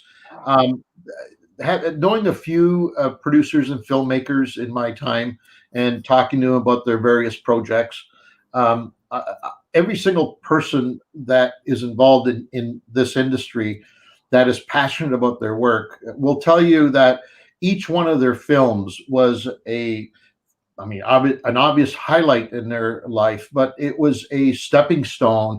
It was another cornerstone in their actual being and existence. Comparing this journey that you're on now to your previous two hugely successful films, where do you think this one is going to stand when it's all said and done? Where does this one sit in Dee's life moving forward? Well, I told people, and you have to be a certain age to fully understand what I'm going to say, but for me, this is my Joni Mitchell Blue album. I wanted to make a piece of art. I'm a storyteller. I want to make a story that survives time and not about myself, but about my time, this time, and that the future will see, you know. And so only a few stories survive that survive time. Really, many are lost and forgotten. So yeah, hopefully I'm making a story that will resonate not only with people today, but with the future. I want the future to know that a lot of us, we're thinking about them. Even after I'm gone, I'm thinking about them right now. You know, I think like I said, like the Indigenous mindset, right? Every decision that was made, they always considered 7 generations into the future. Just that one principle, that one shift in our own mindset. If every decision that we made, we thought about what is the impact of this decision on 7 generations into the future. You would not be able to build an industry to create 500 jobs for 50 years if you destroyed a river for the next 250,000 years. It just would not compute, right? Right. And listen, if we could put a rover on Mars, do not tell me that we can do this. we could totally do this, right? Except like what we've learned is if you don't have wisdom guiding the science and technology are the new kids on the block. Human wisdom is thousands of years old. So the wisdom needs to guide the science and the technology. It's like we're letting the kid drive the car right now, you know? Move over, let the parent drive, you know, and at the same time, we learn a lot from kids. Man, like my interns, like I don't know who's teaching who more. I learned so much from my interns because they're right on to what's happening today. I'm like, snap what, chat what? Like they're letting me know what's going on, how I kind of move through this new world, and the promises that are there. But the wisdom has to guide it, and we know that because you could like look. One of the women I met, Frances in Toronto, she was one of the first United Church ministers, I think. A really amazing woman. Anyway, she was originally from the States, and I asked her, why did you want to be a minister? I mean, like, the whole thing is just so terrible against women. Like, who would choose that path? And she said, I remember the day I decided to become a minister. It was 1945, and it was the day the United States dropped the atomic bomb on Hiroshima.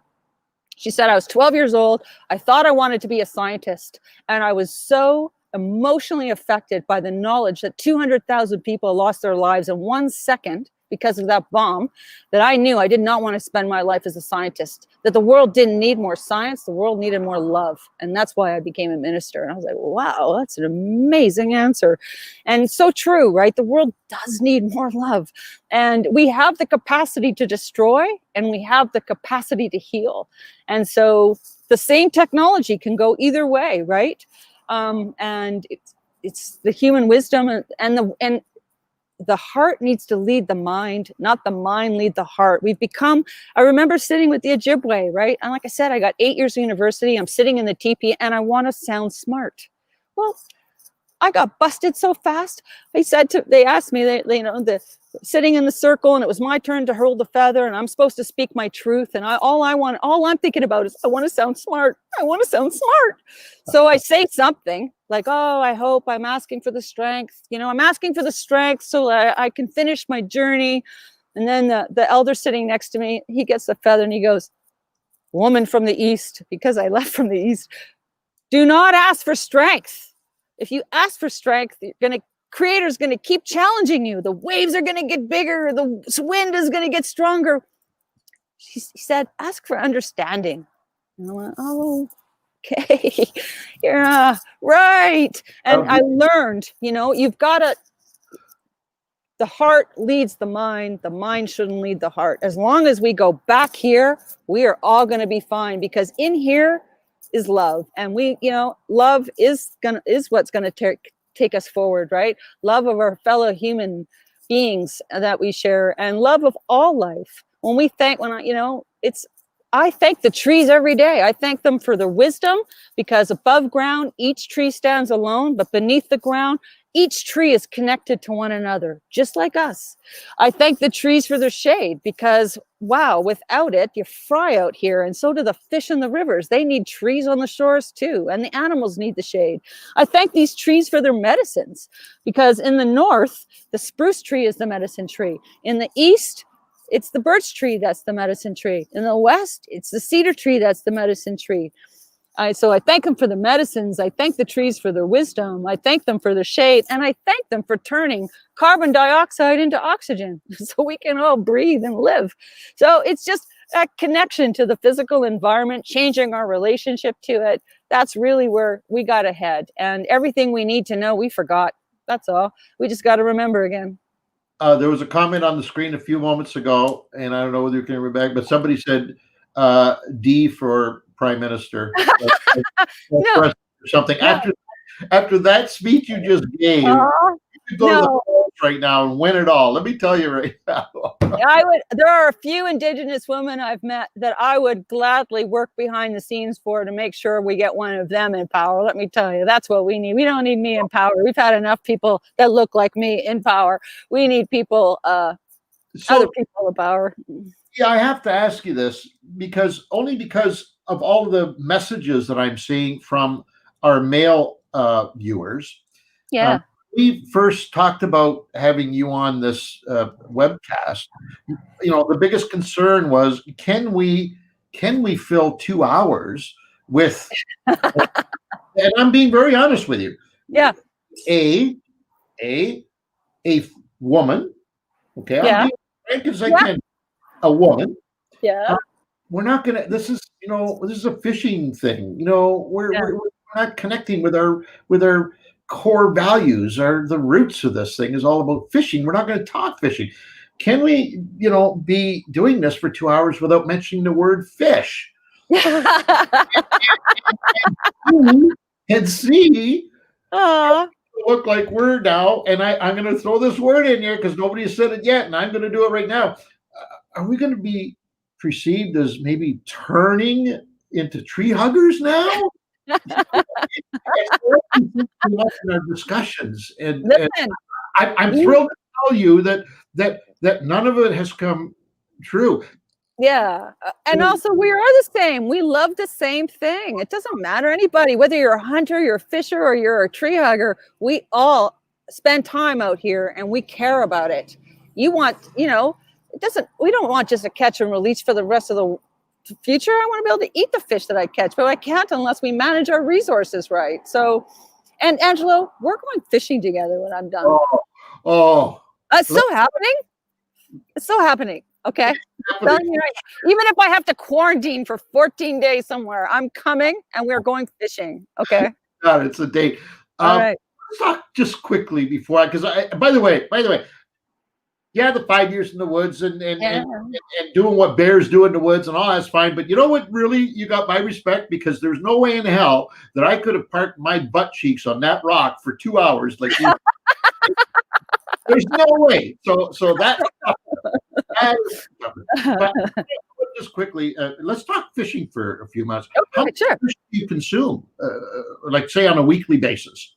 Not very good. That's why we got to go fishing together. I just started fishing this year because before I was worried about the animals, right? Like I'm making decisions. So like a lot of dried fruit, a lot of dried food. Like there's people out there with those dehydrators, and they would send me friends, they make food and then they dehydrate it and they box it up and ship it to me and stuff. So I've had a lot of support that way. So I was really, picking berries, some mushrooms every once in a while if I'm really familiar with it. But being on the move all the time, I'm constantly, like, every trail is new to me. Like, I don't know any of this, right? Like, every day is a brand new day. I don't know what I'm going to see. I don't know what I'm going to encounter. So I've learned some things from people. There's certainly a lot more I could learn, but I haven't been self-sufficient in terms of like hunting and fishing for my own food. But I will tell you that one of the things I've learned on this journey is that when I'm done, I want to be that person. I want to be self-sufficient in my food. I have so much respect for hunters in ways that I never used to. I just didn't understand how sacred that relationship can be, frankly, and the fish too, right? Like it's a very old relationship. And, when it's done in respect, like a good friend of mine, a Mi'kmaq man and member to Clifford Paul, he told me, like, every time, like, we made a deal, an ancient promise with the animals thousands of years ago, my people did. And we told the animals that, the deal was we will only take what we need. Perfect. That was the deal. And, and even when you go picking berries, you don't pick every berry. You pick a few and then you move on, and you pick a few so that the next person that comes along or the bear that comes along will also be able to have some berries. You take what you need, and that's it. And when you have that kind of relationship of respect with the animals and with the fish, then it all works. The minute we take more than we need and we get into that place of greed, well, then everything becomes unbalanced, and we can see the effects of that we're living them right now. Amazing. I'm going to do a little something with you. I wasn't going to. I've been taking notes here as we go along. Hopefully, because you're such a great interview that you just naturally bring everything out that you need to bring out. And so it's difficult as a person sitting on this end trying to come up with questions for you. But we do a thing, Joe. It's called the lightning round. And so what happens is that I will ask you a single sentence question, and you're going to give me the first thing that comes to your mind, and it's one or two words, right? Just very short answers. Okay. get into your head right now and see where. Okay. Okay. So. All right.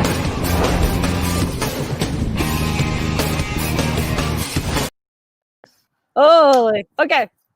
Okay. So let's start out with my favorite. If you had to make a choice between toilet paper or your favorite beverage, what would it be out Favorite there? beverage. Favorite beverage. Favorite Which, by beverage. the way, is a cold Sleeman. Anyway, yeah. Well, somebody wanted to know earlier on, how does she bring in her beer? I don't. People have to bring it in for me.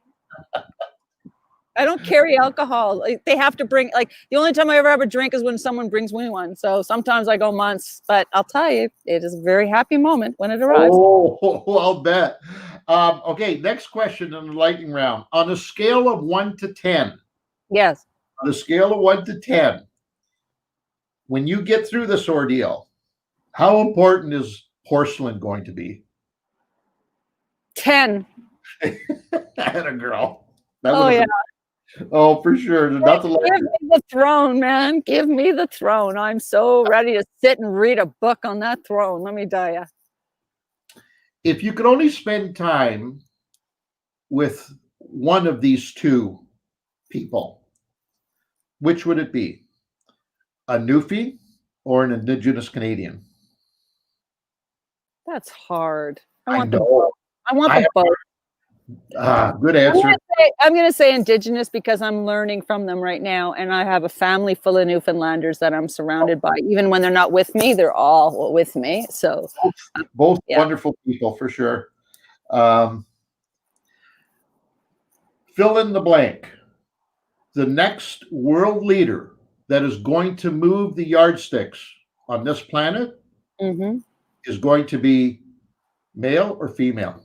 Oh, female, without a doubt, man. Look at it right now. Look at Jacinda Ardern in New Zealand, right? Running a country with a 1-year-old in her arms, like, and doing a fantastic job. No, you know, what I'm going to say, if it's women that get to these positions of power and then emulate what has been done, no, thank you.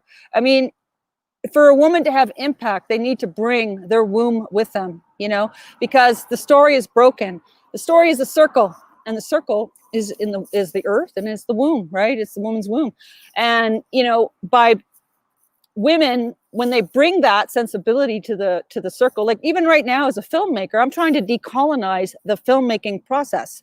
And what I mean by that is, like, I'm not imposing a story. I'm here learning one and open to, not in a non-rigid way, to whatever unfolds. When I go into Indigenous communities, I'm not, like I said, I'm listening. You know, we meet, we hang out in circles, we take turns talking. And the powerful thing about a circle instead of a hierarchy, which is what we've been living, right? The old hierarchy, top down kind of thing, is there's only one person that has a voice in a hierarchy, and it's that person at the top. In a circle, everybody is equal and everybody has a voice.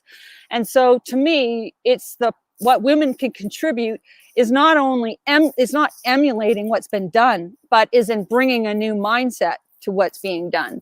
And, you know, I think the very fact that women give birth makes them more connected to the future than maybe sometimes men are. But I say that because I've met extremely progressive men, and in a perfect world, we wouldn't even be talking about gender, right? We really wouldn't. But the reality is we need to. Women don't have political equality. We do not have economic equality. And we have zero spiritual equality, which is a huge, you know, something I even though I left the Catholic Church a long time ago, because for me, nature is my cathedral right now. It's where I find spirits, where I feel the most connected. I did that with, but I still have respect for my mother's faith, because my mother's faith gives her hope.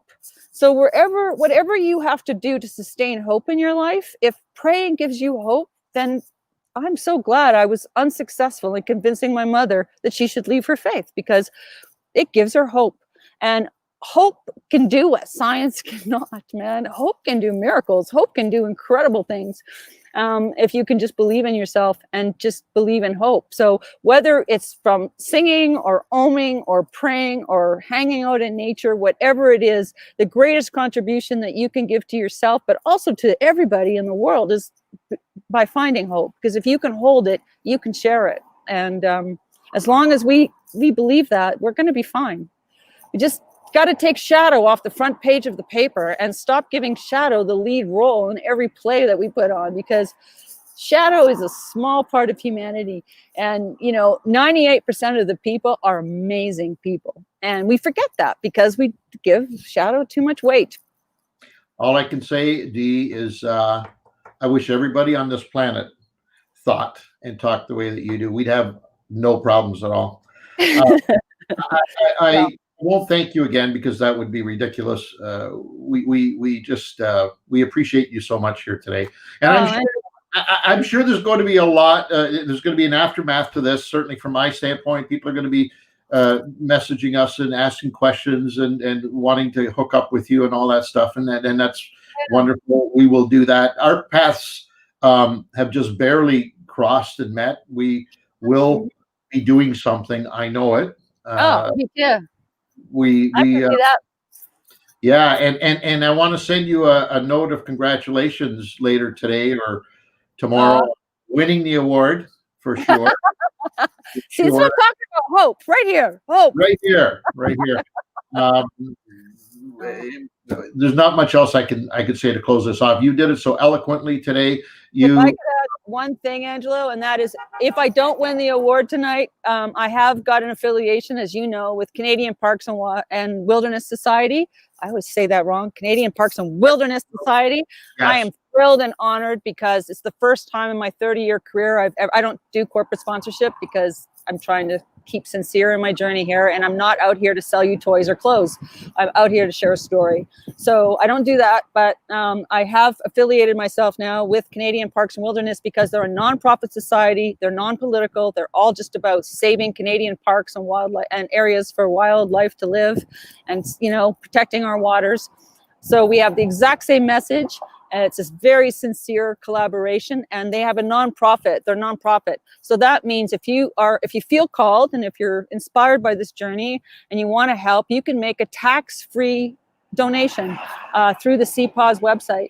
And some of that money, 15% of that money will go to them. Some of that money comes to me. And the money that comes to me is all going into post-production. I don't need a lot of money to live out here. I'm a very simple person. But post-production costs money. I can do production from the kindness of people, but post-production, as you know, Angelo, there's only one. I need do, re, mi for the post-production. I got to pay editors, and it's got to get color corrected and sound mixed and all of that. Come this far, we're going to make a beautiful piece of art. So if you feel called and you want to make a donation, you can do that through CPAWS. You're going to be helping a great nonprofit, and you're going to help this film get made. And I'm going to put everybody's name who donates is going on the credit list, because without you, I can't do it. You take care of yourself. You too, Angelo. We will be watching. Okay.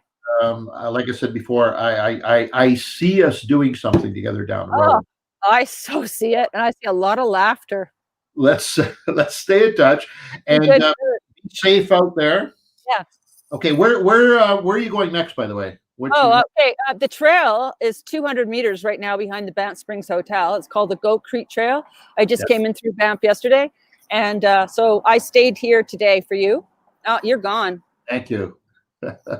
Where'd you go? No, we're just showing the map. We were just showing the map. Sorry. Okay. Anyway, I'm right behind the Banff Springs Hotel. So tomorrow I start what's called the Goat Creek Trail. It's a 20K trail, and then it moves into 100. I got about 110K of backpacking right now, and we're hiking. And then we'll be back on my mountain bike for some dirt roads, heading towards Fernie, BC. I'm almost in British Columbia.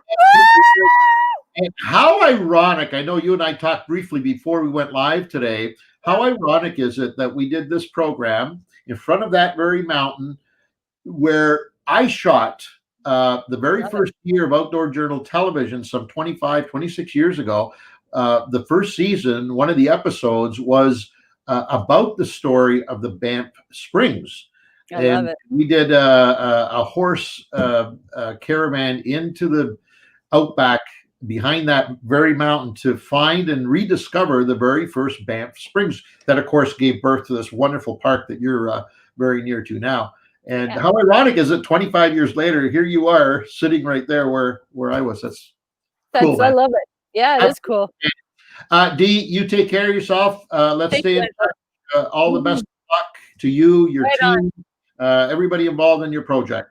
Thank you, and same to you. And thank you, Mike. I know you're in behind the shine. And thank you, Angelo. It's been a pleasure. I knew I liked you after our first 10 minutes on the radio, and 2 hours just went by like 2 seconds. It's like we're sitting in the same kitchen having a coffee together. So thank you, Angelo. It's been fun. Go get the pins and needles out of your butt, though. Oh yeah, I'm thinking as I return to the trailhead, I might see if I can get a cold beverage. Atta girl. Take care, Dee. Ciao. All right, you too. Take care. Bye, everybody. Wow. Anyways, what can I say? What a wonderful interview. I knew it when we first had the opportunity to meet Dee on the radio program that one day we could do some good things with her, and we just did. And you know, quite honestly, I said meant what I said about I'm really inspired, and I'm absolutely proud of the fact that the guys. I mean, I knew that we would get our women that watch this webcast chime in and high five Dee, but I'm really impressed at those of us, because I call us, me first, by the way, you know, us knuckle draggers. I'm really inspired by what you guys have been saying here all day long. So fantastic. I'll take any more questions that you might have about that or fishing here for a couple of more minutes, and then we'll sign off for the day. I just wish Mr. Bowman had been here with me, because I think he would have been equally inspired by Dee, and he's never had the pleasure of talking to her, so would have been great. But hopefully, I don't know where he is. Does anybody know where he is, by the way, Mr. Bowman? I think he's vacationing somewhere. Hope he had an internet connection. Wouldn't it be great? Wouldn't it be great if my prediction comes true and Dee wins that award tonight? Eh? That would be not only good for her, good for Canadian filmmakers, because I believe, I looked into it, I don't think a Canadian film has ever won this award. So it would be great. And how ironic is that it's an outdoor documentary, not about, you know, the industry and the gas industry and, you know, all of this other stuff that we've been watching in those types of documentary for years. Just about a woman who's on a journey and sharing that journey with all of us. So Calvin, Angelo, have you or Pete ever thought of doing something similar? Well, I have not ever thought, nor will I ever think about going for 5 years, 500 days in the outdoors. I'll be the first one to tell you I couldn't do it. I don't do wilderness marathons. I'm a sprinter.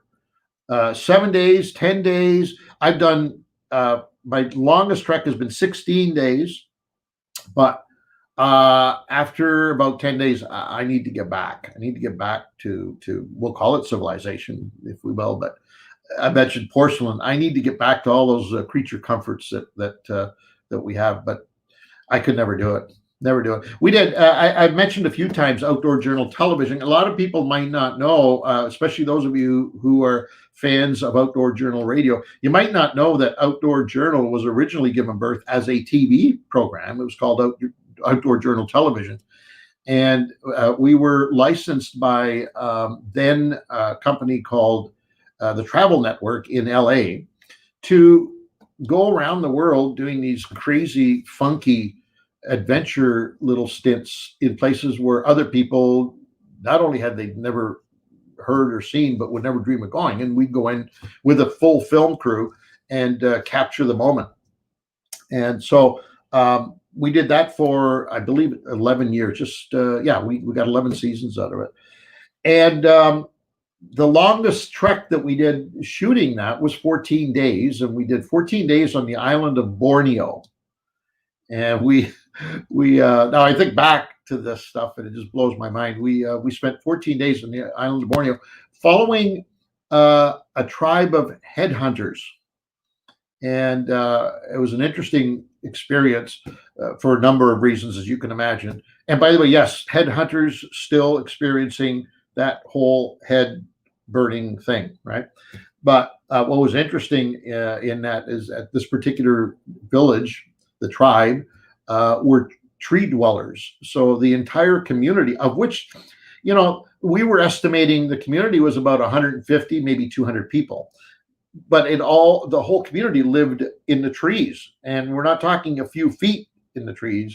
We're talking 100 feet in the trees.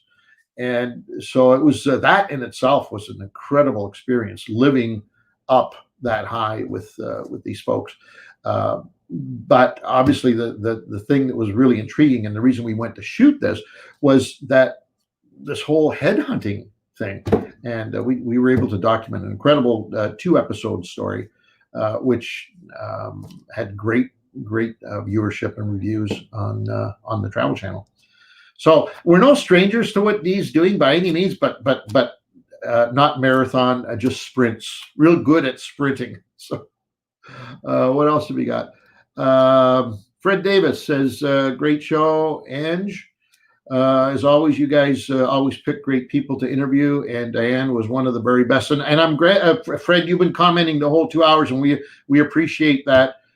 Sometimes we don't get to all of the questions and or comments. Mike does his best to put them up, but as you can see from our sidebar, man, there's just tons and tons of people commenting on this. So, Paolo, being on a travel show like you are, talking about what would have been your favorite. Oh, wow. What would have been my favorite place to visit? I'm assuming on Outdoor Journal television. Woo! Great question. I wish I had it prepared for it.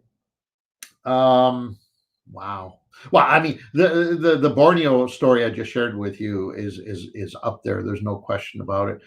Probably, you know, from a personal standpoint, you know, emotionally speaking, I would have to say it would have been in Churchill, Manitoba, of all places. We shot an episode. What a great episode it was. So Churchill, Manitoba is the corridor between land and ocean that I believe my stats are correct, if I can remember, 75% of the polar bears that use that part of the Arctic Ocean to feed. In other words, when it's frozen, they're out feeding for 7 months out of the year. They have to come through Churchill, Manitoba to get back on land where the birthing takes place. And somebody 220 years ago decided that would be the perfect place to set up town, called Churchill. Well, you can imagine what happens when you do that. Right. And it's literally a corridor.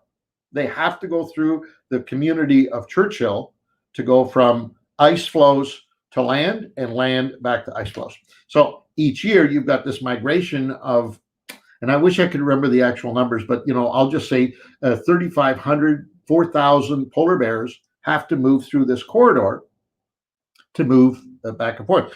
And so when you have that type of dynamics, you have to take certain measures to keep both polar bear and human beings safe, because that's a real close encounter. So they had this thing called polar bear jail for delinquent polar bears. And what made a delinquent polar bear was if it had been caught and airlifted, I believe 3 times, then the 4th time it would go into polar bear jail until after the migration took place. Because what happens, these bears, as they go through town, right, they're sniffing out food, and if they just go through town, there's not a problem. But the ones that like to hang around and maybe camp over for a week or two become a real issue. So those are the bears that are isolated, tranquilized, airlifted to an area that's 400 miles away from Churchill. But anyways, so they had this thing called polar bear jail, and our producer at the time was a woman by the name of Pam Schreiber, and she she found this story and said, guys, this would be a great episode to go and film. You know, this whole movement of bears, and then polar bear jail, and all this stuff. And how fascinating would it be if we could actually document? Nobody had done this yet. So we said, yeah, let's go. And so she made all arrangements, and we get there, and it turns out that polar bear jail, which was run by the federal government, partnered with the provincial government of Manitoba, actually owned the facility, and they had never allowed, even CBC had never been allowed to go in and shoot and document polar bear jail. To make a long story short, we got into polar bear jail and we documented this film, and it was and during that whole process, we were interacting with polar bears and helping the crew transport bears and their cubs, and it was a whole thing. But from an emotional standpoint, that 10-day period that we lived basically with the bears was one of the most incredible experiences. It had nothing to do with the location and geography, but just the whole story itself. I have this vivid image of me holding these two cubs. We had just tranquilized Mom, and waiting for the helicopters to come in, and the wind is howling. By the way, it's minus 50 degrees during this shooting, this taping of this episode, and the wind is just constantly howling. It's like a sci-fi movie. But I have this image of me holding these two cubs. Mom's been tranquilized, and we're waiting for the helicopter to move all three of them to a safe location. And that moment of holding those babies next to Mom was, I get emotional just thinking about it. So that was a real great experience. And that's one of, I believe, we have 140 episodes of Outdoor Journal, and every one of them is just like the story that I just described to you. Every one of them is absolute story. In fact, I believe we're going to try and get them on our website sometime in the very near future. We're currently digitizing, because this was all done in pre-digital days, all analog tapes and stuff. So we're trying to capture those and put them on the website, because I think it'd be a great stories to share with everybody. Anne Cameron, if you and Dan go fishing, where would you go? Wow, what a great question, Anne. I'll tell you what I'll do. I'll throw it out to you. Why don't you tell us where we should go fishing? Why don't you write in into the website, and we got maybe Mike, we can put up a place where we can have them actually send that and tell us, where do you think we should go fishing? Because I don't know. I think any place that I could get D on the front of a boat and start sharing stories would be outstanding. I think the fishing would be kind of cool, because it's kind of a backdrop, but I think the storytelling would be nuts, man. It'd be the highlight of my career for sure. But why don't you do that? So there you go. Send it to email us to info@fishingcanada.com and let us know where we should schedule a shoot with D. What else we got? Any other questions? If not, I will take your leave, as they say, and go back and reflect on this episode, as I'm sure a lot of you will. It was magic, and the fact that she shared a few things today that she never has before, and I don't know whether you're aware of that or not, but there's a few things that she shared with us that were very private, and I appreciate Dee for doing that on this program. It was an absolute pleasure. Don't forget to, if you haven't had a chance, to share this with people that you know. As I said a couple of hours ago, if you know anybody that could use a little bit of redirecting, maybe for them to listen to Dee throughout this interview might be a real positive experience for them, and even yourself. Review it. There's things there that you might have missed the first time through. I know I'm going to, as soon as I get off and catch my breath, I'm going to go check it out again, because there's so much that Dee put out there that were so meaningful, and if we missed even a second of it, it's too bad. So I'm going to try and catch up And next week, apparently, Mr. Bowman will be back. He's on vacation until Monday, and he'll be back. I'm not sure who the guest is going to be. We will have a new. By the way, I'd like to throw out a suggestion for a poll. Could we do this? Yeah, before we get to the channel thing, Jordan, I'd like to suggest that we ask folks for next week's poll. I know this is way in advance, but that's okay. That's the way we roll here. I'd like to ask the question, where do you consume the most fishing product? Television, radio, internet. And I want to be able to see what the results are. In other words, 10%, 30%, 50% type of thing.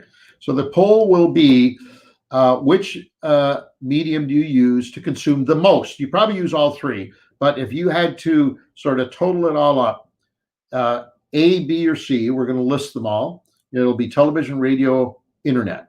Where do you consume the most with regards to fishing? And let's just sort of make it outdoors as opposed to just fishing. So that'll be, I threw a curveball at the boy. I see them scrambling back there right now. Like, no, we already had next week's question all lined up. Now that's tough. Go live out in the woods for 500 days. That's hard. Having to reschedule your thing, that's not hard at all. Anyways, just kidding, guys. All right. I'm done. Thank you very much for joining us. Don't forget, Mike just had it up on the screen. Put it back up, Mike, and I'll just quickly. There you go. This episode will be available to watch and rewatch on your YouTube channel. Don't forget to subscribe. I said this at the beginning. The only reason we need you to subscribe is otherwise we don't know you're there. The only way we can count you and know that you're there is to be a subscriber. So go to our YouTube channel, Fishing Canada, on YouTube. Just go to YouTube and punch in Fishing Canada, and it'll take you there. And subscribe, and then you can be counted. You can be one of us, so to speak. And also, don't forget fishingcanada.com. The contest is going and going and going. We're giving away so much great stuff. And we have a new man now that's in charge of new prizes that is coming on board. And they're going to put some new prizes up. Also, this week's Fishing Canada show, which starts tomorrow, is one very near and dear to my heart. I shot it with Nicky V, my grandson, and we were at Eagle Lodge on the Montreal River System in Ontario, Montreal River System in Ontario. And great episode. You don't want to miss that. It's got a little bit of everything that you require as an outdoors person. And that's tomorrow on Global Television Network, coast to coast to coast at 8 o'clock Eastern Standard Time. And on a final note, Paolo says, I just missed him. What is today's word of the day? I'm assuming for the code. Paolo, I'm assuming for the code. Michael, the answer is? There you go. Beautiful. There's your code. Play the little teaser piece for the show, and let's get out of here. Take care, guys. We'll see you next week. A good angler is very versatile and also able to think on their feet and make decisions based on the conditions, right? He got off because of you. Of course. No, listen. I had him on. I was doing my thing, and then you told me to stop. Just listen to the man. Yes. Learn from the man. Don't aggravate the man. Set the hook. Yes, set the hook. Nice. Yes. That's the biggest bass I've ever seen, nevertheless caught.